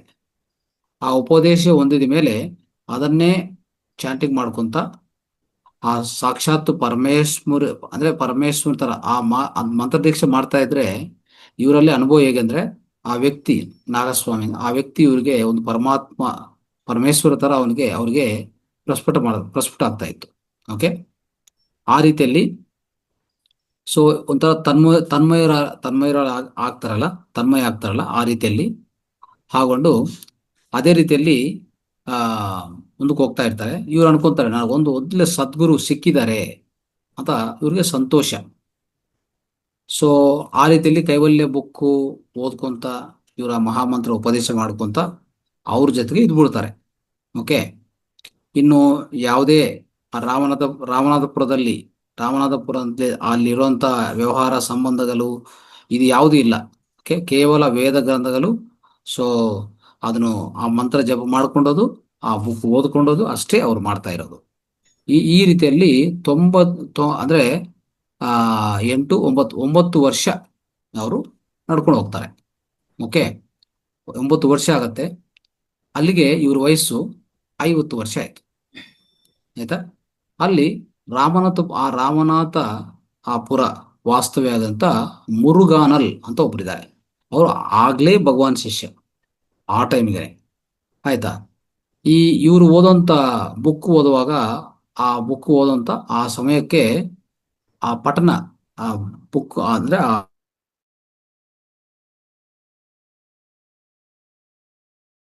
ಆದ್ರೆ ಆವಾಗ್ಲೇ ಇವರು ಈ ಮುರುಗನಾರ್ ಅಂತವರು ಭಗವಾನ್ ರಮಣ ಮಹರ್ಷಿಗೆ ಒಂದು ಆಪ್ತ ಶಿಷ್ಯ, ಆಯ್ತಾ. ಅಲ್ಲಿಗೆ ಬರ್ತಾ ಇದ್ರು. ಮಹರ್ಷಿ ಫೋಟೋಸ್ ತೋರಿಸ್ತಾರೆ ಒಂದ್ಸರಿ. ಮಹರ್ಷಿ ಫೋಟೋ ಇವ್ರಿಗೆ ತೋರಿಸೋದಾಗತ್ತೆ. ಸೊ ತೋರಿಸಿದ ತಕ್ಷಣ ಇವ್ರು ನಾನು ದರ್ಶನ ಮಾಡ್ಕೋಬೇಕು ಅಂತ ಅವರಲ್ಲಿ ಒಂದು ಗಟ್ಟಿಯಾಗಿ ಒಂದು ಕೋರಿಕೆ ಅಂದ್ರೆ ಒಂದು ಡಿಸೈರ್ ಉದ್ಭವ ಆಗುತ್ತೆ, ಆಸೆ ಉದ್ಭವ ಆಗುತ್ತೆ. ಸೊ ಆ ರೀತಿಯಲ್ಲಿ ಈ ಮುರುಘನಾರನವರು ಆ ಟೈಮ್ಗೆನೆ ಎಲ್ಲ ಬಿಟ್ಬಿಟ್ಟು ಭಗವಾನ್ ಪಾದ ಸನ್ನಿಧಿಯಲ್ಲಿ ಆಶ್ರಯ ಆಶ್ರಯ ಮಾಡಿಕೊಂಡು ಅರುಣಾಚಲದಲ್ಲಿ ಇರ್ತಾರೆ. ಅರುಣಾಚಲದಲ್ಲಿ ಇದ್ರು, ಬಟ್ ಆದ್ರೆ ಅಲ್ಲಿ ರಾಮನಾಥಪುರಂ ಬರುವಾಗ ಇವ್ರಿಗೆ ಪರಿಚಯ ಆಗಿದೆ ಆ ರೀತಿಯಲ್ಲಿ. ಓಕೆ, ಸೊ ಅವಾಗ ಏನಂದ್ರೆ ಇವ್ರಿಗೆ ಸಾಮರ್ಥ್ಯ ಇಲ್ಲ, ಅಷ್ಟು ದೂರ ಪ್ರಯಾಣ ಮಾಡಿ ದುಡ್ಡಿಲ್ಲ, ಎಲ್ಲ ದುಡ್ಡು ಹೋಗಿದೆ, ಇನ್ನೇನು ಅವ್ರ ಹತ್ರ ಉಳ್ಕೊಂಡೋದೇನಿಲ್ಲ. ಸೊ ಮತ್ತೆ ನಾನು ಅಲ್ಲಿ ಹೋಗ್ಬೇಕಂದ್ರೆ ಅಷ್ಟು ಎಷ್ಟು ದುಡ್ಡು ಬೇಕಲ್ಲ, ಅದೆಲ್ಲ ಸಮಕೂರ್ಬೇಕು ಅಂತಂದ್ರೆ 1 ವರ್ಷ ಆಯ್ತು ಅವರು. ಓಕೆ, ಸೊ ಅವಾಗ ಮುರುಗನಾರ್ ಅವರ ಅವರ ಅಕ್ಕ ಮತ್ತೆ ಇನ್ನು 3 ಸ್ತ್ರೀಗಳು ಎಲ್ಲ ಸೇರ್ಕೊಂಡು ಓಕೆ ತುಂಬಾ ಆಶೆದಿಂದ ಅರುಣಾಚಲಕ್ಕೆ ಪ್ರಯಾಣ ಮಾಡ್ತಾರೆ. 1927 ಕಾರ್ತಿಕ ಮಾಸದಲ್ಲಿ ಅಲ್ಲಿಗೆ ಹೋಗ್ತಾರೆ ನೋಡಿ. ಸೊ ಅಲ್ಲಿಗೆನೆ ಆ ಟೈಮ್ಗೆನೆ ಭಗವಾನ್ ಮೇಲೆ ಪರ್ವತದಿಂದ ಕೆಳಗೆ ಬರ್ತಾರೆ. ಪಾಲತೀರ್ಥಂ ಅಂತ ಪಕ್ಕದಲ್ಲಿ ಆ ತಾಯಿ ಸಮಾಧಿ, ಅವ್ರ ತಾಯಿ ಸಮಾಧಿ, ಮಹರ್ಷಿ ತಾಯಿ ಸಮಾಧಿ ಇದೆಯಲ್ಲ, ಆ ಪಕ್ಕದಲ್ಲಿ ಒಂದು ಪಾಕದಲ್ಲಿ ಸಣ್ಣ ಮಂಚ ಹಾಕಿರ್ತಾರೆ. ಸೊ ಅಲ್ಲೇ ಉಳ್ಕೊಂಡೋದು ಮರವನ್ನು ಮಾಡಿಸಿ. ಸೊ ನೆಕ್ಸ್ಟ್ ಡೇ ದರ್ಶನಕ್ಕೆ ಹೋಗ್ತಾರೆ. ಓಕೆ, ಆ ಪಾಕದಲ್ಲಿ ಒಂದು ಮಂಚ ಇರುತ್ತಲ್ಲ, ಮಂಚದ ಮೇಲೆ ಕೂತ್ಕೊಂಡಿರ್ತಾರೆ. ಅಲ್ಲಿಗೆ ಹೋಗಿ ಅಲ್ಲಿ ಹೋಗಿ ದರ್ಶನಕ್ಕೆ ಕೂತ್ಕೊಂತಾರೆ ಪಕ್ಕದಲ್ಲಿ. ಆ ಪಕ್ಕನ್ನೇ ಮುರುಘನಾರ್ ಅಲ್ಲೇ ಇರ್ತಾರೆ. ಸಾರಿತಿರುವಾಗ ಸೊ ಅವ್ರನ್ನ ನೋಡಿದ ತಕ್ಷಣವೇ ಆ ಗುರು ರೂಪದಲ್ಲಿ ಈಶ್ವರನು ದರ್ಶನ ಮಾಡ್ಕೊಂಡಿದ್ದೀನ ಅಂತ ಒಂದು ತನ್ಮಯ ಆಗತ್ತೆ ಇವ್ರಿಗೆ, ಆಯ್ತಾ. ಸೊ ಆ ರೀತಿಯಲ್ಲಿ ಇವರು ತಗೊಂಡೋಗ್ರಂತ ಒಂದು ಫಲಹಾರ ಇದೆ, ಫ್ರೂಟ್ಸ್ ಇರ್ತದಲ್ಲ, ಆ ಫ್ರೂಟ್ಸ್ ಅನ್ನು ಸಮರ್ಪಣೆ ಮಾಡ್ತಾರೆ. ಓಕೆ, ಅವ್ರು ಹೇಳ್ತಾರೆ ಎಷ್ಟೋ ದಿವಸಗಳಿಂದ ತಮ್ಮನ್ನು ದರ್ಶನ ಮಾಡ್ಕೋಬೇಕಂತ ನನ್ನ ಕೋರಿಕೆ ಇವತ್ತು ನೆರವೇರಿದೆ ಅಂತ ಇವ್ರು ಹೇಳ್ತಾರೆ. ನಾನು ಧನ್ಯುರಾಲ್ ಧನ್ಯೋಸ್ಮಿ ಅಂತ ಅವ್ರಿಗೆ ಹೇಳ್ತಾರೆ. ಓಕೆ, ಅವಾಗ ಇವರೊಂದು ಪ್ರಶ್ನೆ ಕೇಳ್ತಾರೆ ರಮಣ ಮಹರ್ಷಿನಿ. ಸ್ವಾಮಿ, ನನ್ನ ಮನಸ್ಸನ್ನು ಪೂರ್ತಿ ಅಂದ್ರೆ ಮನಸ್ಸು ಇಲ್ಲದೇ ಸ್ಥಿತಿಯನ್ನು ನನಗೂ ಪ್ರಸಾದ ಮಾಡಿ, ಆ ಕಟಾಕ್ಷ ನನಗೆ ಕೊಡಿ ಅಂತ ಹೇಳ್ತಾರೆ. ಯಾರು? ಅಂದ್ರೆ ಈ ಶಾ ಈ ಈ ಸ್ತ್ರೀ ಅವ್ರನ್ನು ಕೇಳೋದು, ಆಯ್ತಾ, ಶಾಂತಮ್ಮ ಕೇಳ್ತಾರೆ. ಸೊ ಕೇಳುವಾಗ ಸ್ವಾಮಿ ಮುರುಘನಾರನ್ನು ಕರೆಸಿ ಒಂದು ಮಾತು ಹೇಳ್ತಾರೆ. ಅವನು ಸ್ವಲ್ಪ ವಿಚಾರಣೆ ಮಾಡಿ, ಮನಸ್ಸಂತೂ ಒಂದು ಇದ್ರೆ ಆ ಮನಸ್ಸು ಆಕಾರ ತಿಳ್ಕೊಳ್ಳಿ ಫಸ್ಟ್ ಅವ್ರ ಹತ್ರ. ಆ ಮನಸ್ಸುಗೆ ಮೀಸ ಗಡ್ಡ ಇನ್ನೇನಾದ್ರು ಇದೆಯಾ ಅವ್ರ ಹತ್ರ ಕೇಳ್ಕೊಳ್ಳಿ ಅಂತಾರೆ. ಇವ್ರೇನಂದ್ರೆ ನನ್ನ ಮನಸ್ಸನ್ನು ತೆಗಿಬಿಡಿ, ಮನಸ್ಸನ್ನು ಪೂರ್ತಿ ಶೂನ್ಯ ಮಾಡಿ ಅಂತ ಇವರು ಅವ್ರನ್ನೇ ಆ ಕಟಾಕ್ಷನ ಕೊಡಿ ಅಂದ್ರೆ ಮುರುಘನಾರ್ ಕರೆಸಿ ಇದು ಎಂಕ್ವೈರಿ ಮಾಡಿ ಅವ್ರ ಹತ್ರ ಅಂತ ಹೇಳ್ತಾರೆ. ಆ ಮಾತುಗೆ ಓಕೆ ಆ ಅಮ್ಮಗೂ ಏನ್ ಸಮಾಧಾನ ಹೇಳ್ಬೇಕು ಗೊತ್ತಿಲ್ಲ, ಆಯ್ತಾ. ಸೊ ಮುರುಘನಾರು ಅವ್ರನ್ನ ನೋಡಿ, ಯಾರನ್ನು? ಆ ಅಮ್ಮನ್ ನೋಡಿ, ಈಗ ನಿನ್ನ ದೀಕ್ಷೆ ಆಯಿತು ಅಂತ ಹೇಳ್ತಾರೆ. ಓಕೆ, ಅವಾಗ ರಮಣ ಸ್ತುತಿ ಅಂತ ಒಂದು ಪಂಚಕ ಇದೆ, ಒಂದು ಬುಕ್ ಅದು. ಅದರಿಂದ ಒಂದು ಪದ್ಯ ಓದ್ತಾರೆ. ಪದ್ಯ ಓದಿ ಯಾರು? ಇವರೇ ಶಾಂತಮ್ಮ ಓದಿ. ಸೊ ನೀವು ಸ್ವರ್ಣ ಜ್ಯೋತಿ ಸ್ವರೂಪವು, ನೀವು ಸರ್ವ ಪರಿಪೂರ್ಣವು, ನೀವು ಆತ್ಮಾನುಭೂತಿ ಹೊಂದಿರುವಂತ ಪರಿಮಳವಾದ ಸರ್ವ ಜಗತ್ತು ವ್ಯಾಪಿಸಿರುವಂತ ವ್ಯಕ್ತಿವು ಅಂತ ಆ ರೀತಿಯಲ್ಲಿ ಇವೆಲ್ಲ ಅಂದ್ರೆ ಒಂಥರ ಇದೊಂದು ಕವನ ತರ ಹೇಳ್ತಾರೆ. ಅದನ್ನು ಓದಿ ಆ ರೀತಿಯಲ್ಲಿ ಹೇಳ್ತಾರೆ. ಓಕೆ, ಸೊ ಈ ರೀತಿ ಹೇಳುವಾಗ ಸೊ ನೀವು ಆ ರಸವನ್ನು ಇನ್ನು ಹೇಳ್ತಾ ಇದ್ದಾರೆ, ಆ ರಸವನ್ನು ಆಸ್ವಾದನ ಹೊಂದಿ, ಓಕೆ, ಆಸ್ವಾದಕ್ಕೋಸ್ಕರನೇ ನಿಮ್ಮ ಹತ್ರ ಎಲ್ಲರೂ ಓಡಿ ಬರ್ತಾ ಇದ್ದಾರೆ. ಯಾಕಂದ್ರೆ ನೀವು ಆ ರಸವನ್ನು ಆಸ್ವಾದನೆ ಮಾಡಿದೀವಿ. ಆಸ್ವಾದನೆ ಮಾಡುವಂತ ಒಂದು ಪವಿತ್ರ ಆತ್ಮ ಅಲ್ಲ, ಅದಕ್ಕೆ ನಿಮ್ಮ ಹತ್ರ ಎಲ್ಲರೂ ಓಡಿ ಬರ್ತಾ ಇದ್ದಾರೆ. ಸೊ ಆ ಪರಿಮಳವನ್ನು ರುಚಿ ಮಾಡಿದ ಮೇಲೆ, ಓಕೆ, ಆ ರುಚಿ ಮಾಡಿದ ಮೇಲೆ ನಾನು ಎಲ್ಲಿ ನಿಲ್ಸಿಲ್ಲದೆ ಎಲ್ಲಿ ಎಲ್ಲಿ ಅಂತ ಹುಡುಕೊಂಡು ನಿಮ್ಮ ಹತ್ರ ಬಂದಿದ್ದೀನಿ ಅಂತ ಒಂದು ಆ ರೀತಿಯಲ್ಲಿ ಹಾಡು ಆಡ್ತಾರೆ ಅಷ್ಟೇ. ಆಯ್ತಾ?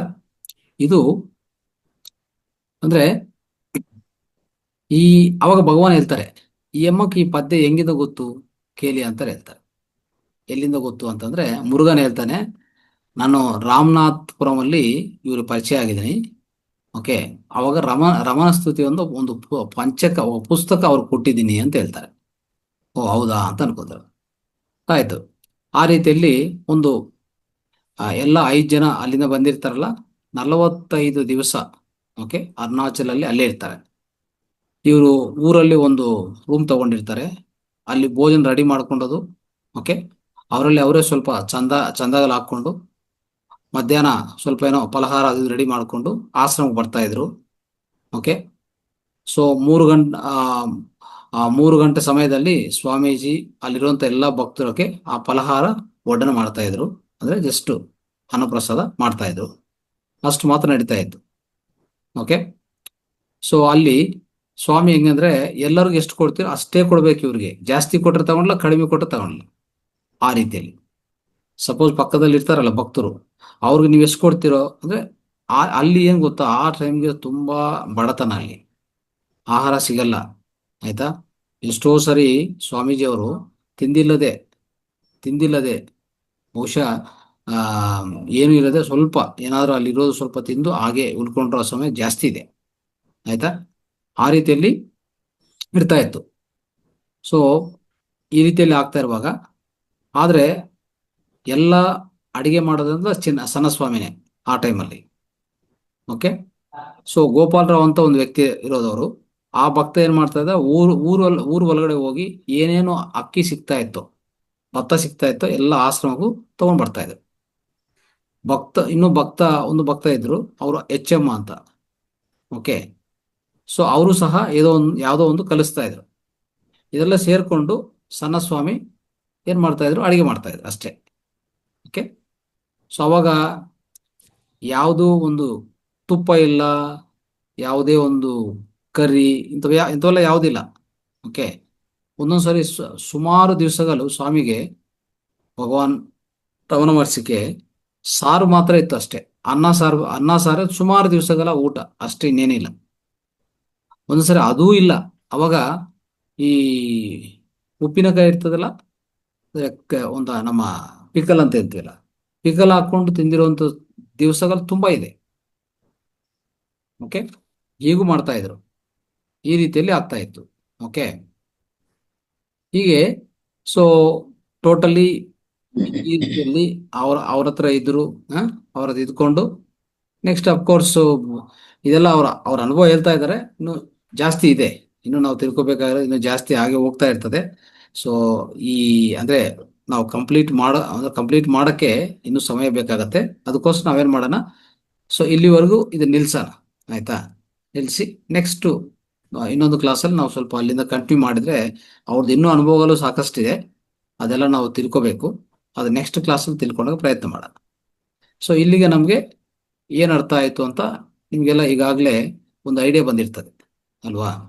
ಸೊ ಐಡಿಯಾ ಏನು ಅಂತ ನಿಮ್ಗೆ ಈಗಾಗಲೇ ಬಂದಿರ್ತದೆ. ಯಾಕಂದ್ರೆ ಏನಾಗತ್ತೆ, ಇಲ್ಲಿ ನಾವು ಕೊನೆ ಶ್ವಾಸ ಅಂದ್ರೆ ನಮ್ಗಿರುವಂತ ಶ್ವಾಸ, ಕೊನೆ ಶ್ವಾಸವರೆಗೂ ನಾವು ಏನ್ ಮಾಡ್ತಾ ಇರ್ತೀವಿ ಅಂದ್ರೆ, ಸೊ ಏನೋ ಒಂದು ತುಚ್ಛವಾದ ಕೆಲಸಗಳೇ ಮಾಡ್ಕೊತಾ ಇರ್ತೀವಿ. ಆದಷ್ಟು ನಾವು ಯಾವುದೇ ರೀತಿಯಲ್ಲಿ ಅಂದ್ರೆ ನಾನು ಯಾರು ಅಂತ ಕಂಡಿಡಕ್ಕೆ ನಾವು ಪ್ರಯತ್ನ ಮಾಡೋದಿಲ್ಲ. ಸೊ ನಾವು ಇನ್ನೂ ಅವಕಾಶ ಇದ್ರೂ ಅವಕಾಶನ ಬಳಸ್ಕೊಡಲ್ಲ. ಅಫ್ಕೋರ್ಸ್ ನಾವು ಇಲ್ಲಿರುವಂತ ಮಾಸ್ಟರ್ಸ್ಗೆ ಅಟ್ಲೀಸ್ಟ್ ಅವಕಾಶವನ್ನು ಬಳಸ್ಕೊಂತಾ ಇದ್ವಿ. ಅದಕ್ಕೆ ಈ ವೇದಿಕೆಯಲ್ಲಿ ಬರ್ತೀವಿ, ಮತ್ತೆ ಇನ್ನೇ ಎಲ್ಲೇ ಇದ್ರು ಒಂಥರ ಸತ್ಸಂಗಲ್ಲಿ ಎಲ್ಲೇ ಇದ್ರು ಅಲ್ಲಿಗೆ ಹೋಗ್ತೀವಿ, ಇವೆಲ್ಲ ಮಾಡ್ತಾ ಇರ್ತೀವಿ. ಇಲ್ಲಿ ನಡೆದಿರೋದು ಅದೇ. ಓಕೆ, ಅವರ ಜೀವನದಲ್ಲಿ ಎಲ್ಲ ಕಲ್ಕೊಂಡಿದ್ರು ಮತ್ತೆ ಇನ್ನೊಂದು ಕಡೆ ಹೋಗಿ ಮತ್ತೆ ಇನ್ನು ಪ್ರಾಪಂಚಿಕ ಸ್ಟಾರ್ಟ್ ಮಾಡಕ್ ಹೋಗ್ತಾರೆ. ನೋಡಿದ್ರ? ಇನ್ನು ಯಾಕೆ ಅಂತಂದ್ರೆ ಇಲ್ಲಿ ಒಂದು ಈ ಈ ಈ ಶಾಂತಮ್ಮ, ಸಾಧು ಶಾಂತಮ್ಮ ಯಾರಿದಾರೋ ಅವರ ಜೀವನದಲ್ಲಿ ನಡೆದಿರುವಂತದ್ರಿಂದ ಒಂದು ನೀತಿ ಅಂತ ಮೋರಲ್ಲೇ, ಇಲ್ಲಾಂದ್ರೆ ಸಾರಾಂಶವು ತಿಳ್ಕೊಂಡಕ್ಕೆ ನಾವು ಪ್ರಯತ್ನ ಮಾಡ್ಬೇಕು. ಯಾವಾಗ್ಲೂ ಅಷ್ಟೇ, ಯಾವುದೇ ಓದಿದ್ರು ನಮ್ಮ ಸ್ವಂತ ಸಾರಾಂಶ ಆಚೆ ಕಡೆ ಬರಬೇಕು. ಏನು ಅಂತಂದ್ರೆ, ನಿಮ್ಮ ಜೀವನದಲ್ಲಿ ಕಷ್ಟಗಳು ಕೊಡ್ತಾ ಇದ್ರೆ ನೀವು ಆ ಕಷ್ಟಗಳ ಅನುಭವಿಸ್ತಾ ಇರುವಾಗ ನಿಮ್ಗೆ ಅನ್ನಿಸ್ತದೆ, ನಾನೇ ಯಾಕೆ ಇಷ್ಟು ಕಷ್ಟಪಡ್ತಾ ಇದ್ದೀನಿ ಅಂತ. ಆದ್ರೆ ಅಲ್ಲಿ ಇನ್ನೊಂದು ರೀತಿಯಲ್ಲಿ ನಡೀತಾ ಇರ್ತದೆ. ಓಕೆ. ಒಂದು ವ್ಯಕ್ತಿ ಅವರ ಜೀವನ ಸುಧಾರವಾಗಿ ನಡೀತಾ ಇರ್ತದೆ ಪ್ರಾಪಂಚಿಕದಲ್ಲಿ. ಸಡನ್ ಆಗಿ ಬ್ರೇಕ್ಗಳು ಬರ್ತವೆ, ಸಡನ್ ಬ್ರೇಕ್ಸ್ ಬರ್ತವೆ. ಅರ್ಥ ಏನಂತಂದ್ರೆ, ನಿಮ್ಮ ಡೈರೆಕ್ಷನ್ ಚೇಂಜ್ ಮಾಡೋಕ್ಕೆ ಬರೋದು, ಇಲ್ಲಾಂದ್ರೆ ನೀವು ಚೇಂಜ್ ಆಗೋದೇ ಇಲ್ಲ. ಆದರೆ ಅದನ್ನು ಆಕ್ಸೆಪ್ಟ್ ಮಾಡಿ ನಾವು ವಿಚಾರಣೆ ಮಾಡಿಕೊಂಡ್ರೆ, ಸೆಲ್ಫ್ ಎಂಕ್ವೈರಿ ಮಾಡಿಕೊಂಡ್ರೆ ನಮ್ಗೆ ಸರಿಯಾದ ರೀತಿ, ಸರಿಯಾದ ಮಾರ್ಗ ಸಿಗತ್ತೆ ಅಷ್ಟೇ. ಅದಕ್ಕೂ ನಾವು ಯಾವುದೇ ರೀತಿಯಲ್ಲಿ ಭಗವಂತನನ್ನು, ದೇವರನ್ನು ಒಂದು ರೀತಿಯಲ್ಲಿ ತುಚ್ಛಾನ ಮಾಡೋದು ಅಂತಂದ್ರೆ, ಸೊ ನಾವು ಏನಂತ ಕರಿತೀವಿ ಅಂದ್ರೆ, ಒಂಥರ ಜಾಸ್ತಿ ಅವರನ್ನು ಕೆಟ್ಟದಾಗಿ ಭಾವನೆ ಮಾಡ್ಕೊಳ್ಳೋದು. ನನಗೆ ಯಾಕೆ, ನನಗೆ ಯಾಕೆ, ನನ್ನ ಫ್ಯಾಮಿಲಿ ಹೋಯ್ತು, ನನ್ನ ಅಂದ್ರೆ ಗಂಡ ಹೋಯ್ತು, ಮಕ್ಕಳು ಹೋಯ್ತು, ಎಲ್ಲ ಹೋಯ್ತು, ನಾನು ಹೀಗಾಗಿದ್ದೀನಿ ಅಂತಂದ್ರೆ ನೀವು ಸತ್ತೋಗ್ತೀರ, ಅಷ್ಟೇ ಆಗೋದು. ಅದೇ ನೀವು ಸ್ವಲ್ಪ ಮಾರ್ಗ ಚೇಂಜ್ ಮಾಡಿ ನೋಡಿ. ಎಲ್ಲ ಹೋಯ್ತಲ್ಲ, ಎಲ್ಲ ಹೋಗಿದ ಮೇಲೆ ಇನ್ನೂ ಯಾಕೆ ಓಡಾಡ್ತೀರಾ, ಇನ್ನೂ ಯಾಕೆ ಹುಡುಕ್ತೀರಾ ಪ್ರಾಪಂಚಿಕದಲ್ಲಿ? ಇನ್ನೇನೋ ಆಗ್ತದೆ, ಇನ್ನೇನು ಏನಾಗ್ತದೆ? ಏನು ಇಲ್ಲ, ಮಾಡಕ್ಕೇನಿಲ್ಲ, ಆಗಕ್ಕೂ ಏನಿಲ್ಲ. ಅದಕ್ಕೆ ನಮ್ಮ ಜೀವನದಲ್ಲಿ ಸಹ ಕಷ್ಟಗಳು ಬಂದ್ರೆ, ಕಷ್ಟಗಳು ಸಹ ಆ ನಿಸರ್ಗ ಆಗ್ಲಿ, ಆ ದೇವರು ಅನ್ಕೋಲಿ, ಭಗವಾನ್ ಅನ್ಕೋಲಿ, ಭಗವಂತ ಅನ್ಕೋಲಿ, ನಿಮಗೆ ಕೊಟ್ಟಿರುವಂತ ಆ ಟೆಸ್ಟ್ಗಳು ಅಂತ ನೀವು ಭಾವಿಸ್ಬೇಕಾಗತ್ತೆ. ಅದರಿಂದ ನೀವು ಒಂದು ಪಾಠ ಕಲಿಬೇಕು. ಅದರಿಂದ ನೀವು ಮತ್ತೆ ಅದನ್ನು ಅನುಭವಿಸಿ ಮುಂದಕ್ಕೆ ಹೋಗ್ಬೇಕೇ ಬಿಟ್ರೆ, ಅಲ್ಲಿ ನಿಂತುಕೊಂಡು ಆ ಕಷ್ಟದ ಬಗ್ಗೆನೇ ಯೋಚನೆ ಮಾಡಿಕೊಂಡು ದುಃಖ ಹೊಂದಿ ನಿಮ್ಮ ಆರೋಗ್ಯ ಕೆಡಿಸ್ಕೊಂಡು ಜೀವನವನ್ನು ಒಂದು ರೀತಿಯಲ್ಲಿ ಬಿಟ್ಕೋಬಾರ್ದು. ಆಯ್ತಾ?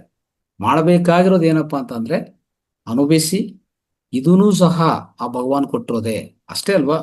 ಈ ಭೂಮಿ ಮೇಲೆ ಎಷ್ಟೋ ಜೀವಿಗಳಿಗೂ ನಮಗೂ ಸಹ ಪ್ರತಿಯೊಂದು ಕಷ್ಟ, ದುಃಖ, ಆ, ಆನಂದ, ಸಂತೋಷ ಎಲ್ಲ ಕೊಡೋದು ಅವರೇ. ನಾವೆಲ್ಲ ಪಾತ್ರಧಾರಗಳು ಅಂತ ನಮಗೆಲ್ಲ ಗೊತ್ತು. ಅವಾಗ ಏನ್ ಮಾಡಬೇಕು? ಆ ಕಷ್ಟವನ್ನು ಅನುಭವಿಸಿ, ತಗೋಲಿ, ಸ್ವೀಕಾರ ಮಾಡಿ. ಓಕೆ. ಯಾವುದೇ ಕೆಡ್ಸ್ಕೊಳಕ್ ಹೋಗ್ಬಿಡಿ, ತಲನ ಕೆಡ್ಸ್ಕೊಳಕ್ ಹೋಗ್ಬಿಡಿ. ಅನುಭವಿಸಿ ಅದರಿಂದ ಪ್ರಯಾಣ ಮಾಡಿ, ಅಷ್ಟೇ ಬೇಕಾಗಿಲ್ಲ. ಆಯ್ತಾ?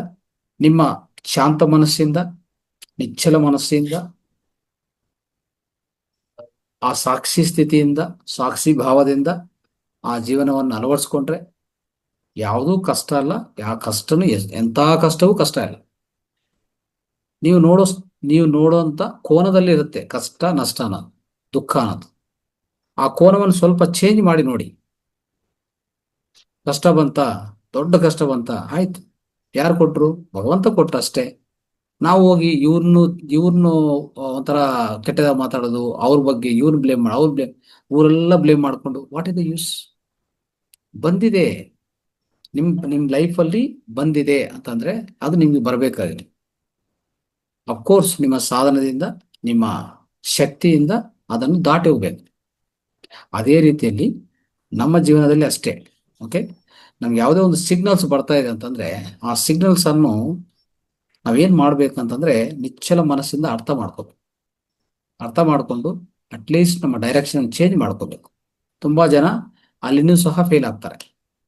ನಾವು ನೋಡ್ತಾ ಇರ್ತೀವಲ್ಲ, ಎಷ್ಟೇ ಕಷ್ಟಗಳು ಬಂದು ಒಡೆದು ಒಡೆದು ಒಡೆದು ಎಷ್ಟು ಹೊಡೆದ್ರೂ ಇನ್ನೂ ಅಲ್ಲೇ ಹೋಗ್ತಾ ಇರ್ತಾರೆ. ಈಗ ಈ ರೀತಿಯಲ್ಲಿ ಆಗುವಾಗ ಹೇಗೆ ಅವರಿಗೆ ಒಂದು ಪರಮಾರ್ಥ ಸಿಗತ್ತೆ? ಒಂಥರ ಪರಮಾರ್ಥನ ಪರಮಾತ್ಮನ್ನು ಅದನ್ನು ದರ್ಶನ ಮಾಡ್ಕೊಂಡದಾಗ್ಲಿ, ಆ ಪರಮಾತ್ಮ ಅನುಭವಿಸಕ್ಕೆ ಅವರು ಸಾಧ್ಯವಾಗತ್ತೆ. ಆ ದೈವ ಮಾರ್ಗ ಅವ್ರಿಗೆ ಸಿಗೋದಿಲ್ಲ 100%. ಆ ರೀತಿಯಲ್ಲಿ ಆಗ್ತಾ ಇದೆ. ಅದಕ್ಕೆ ನೀವು ಎಲ್ಲಾದ್ರೂ ಅಂತ ಸಿಚುವೇಶನ್ ಫೇಸ್ ಮಾಡುವಾಗ ನೀವು ಅವ್ರು ಗೈಡ್ ಮಾಡ್ಬೇಕು ಈ ರೀತಿಯಲ್ಲಿ. ಇಂಥ ಪ್ರತಿಯೊಂದು ಕಡೆ ಹೊಡಿತಾ ಇದೆ ಅಂದ್ರೆ ಸ್ಟಾಪ್ ಮಾಡಿ, ಇನ್ನು ಬೇಡ, ಅದು ಬಿಟ್ಬಿಡಿ, ಈ ಕಡೆ ಹೋಗಿ. ನಿಮ್ಮ ಮಾರ್ಗ ಹೋಯ್ತದು, ಆ ಮಾರ್ಗ ಇಲ್ಲ ನಿಮ್ಗೆ, ಬೇಡ ಅದು. You have to travel in different way, ಇದನ್ನೊಂದು ನೆನಪಿಟ್ಕೊಳ್ಳಿ. ಬಟ್ ಜನ ಹಾಗಿಲ್ಲ, ಅಲ್ಲಿ ಹೊಡಿತಾ ಇದ್ರೆ ಅಲ್ಲೇ ಕೂತ್ಕೊಂಡು ಇನ್ನೂ ಓಡಿಸ್ಕೊಂಡೋದೆ. ಎಷ್ಟು ಓಡಿಸ್ಕೊಂತೀರಾ? ನಿಮ್ಮ ಜೀವನ ಹೋಗ್ಬಿಡ್ತದೆ. ಬಿಟ್ಬಿಡಿ. ಆಯ್ತಲ್ಲ, ಇಷ್ಟೆಲ್ಲ ಹೊಡೆದಾಟ ಆಯ್ತಲ್ಲ, ಇಷ್ಟೆಲ್ಲ ಏಟುಗಳು ಆಯ್ತಲ್ಲ, ಪೆಟ್ಟುಗಳು ತಿಂದ್ವಲ್ಲ, ಸಾಕು, ಅರ್ಥ ಆಯ್ತು. ಓಕೆ. ನಮ್ಮ ಜೀವನ ಚೇಂಜ್ ಮಾಡಬೇಕು, ಆಧ್ಯಾತ್ಮಿಕ ಕಡೆ ನಾವು ಹೊಲಪು ತಗೋಬೇಕು ಅಂತ ಒಂದೇ ಒಂದು ಸಂದೇಶ ಇಲ್ಲಿಂದ ಸಿಕ್ಕಿದೆ. ಅದಕ್ಕೆ ಸಾಧು ಶಾಂತಮ್ಮನು ಆ ಒಳಗಡೆ ಇರುವಂತ ಪ್ರಶ್ನೆಗಳಿಂದ ಆ ಪ್ರಶ್ನೆಗಳು ಒಂದೇ ರೀತಿಯಲ್ಲಿ ಪ್ರಶ್ನೆಗಳು ಬಂದಿದ್ದಕ್ಕೂ ಅವರು ಆತ್ಮ ವಿಚಾರಣ ಸೆಲ್ಫ್ ಎಂಕ್ವೈರಿ ಮಾಡಿದಕ್ಕೂ ಅವರು ಉನ್ನತ ಮಾರ್ಗಕ್ಕೆ ಒಳ್ಳೆ ಮಾರ್ಗಕ್ಕೆ ಹೋದ್ರು. ಅವ್ರು ಅಫ್ಕೋರ್ಸ್ ಆತ್ಮ ಸಾಕ್ಷಾತ್ಕಾರ ಮುಂದೆ ಹೋಗ್ತಾರೆ. ಓಕೆ, ಅಂತ ಗುರು ಸಿಕ್ಕಿದ್ದಾರೆ. ರೈಟ್. Thank you. ಧನ್ಯವಾದ.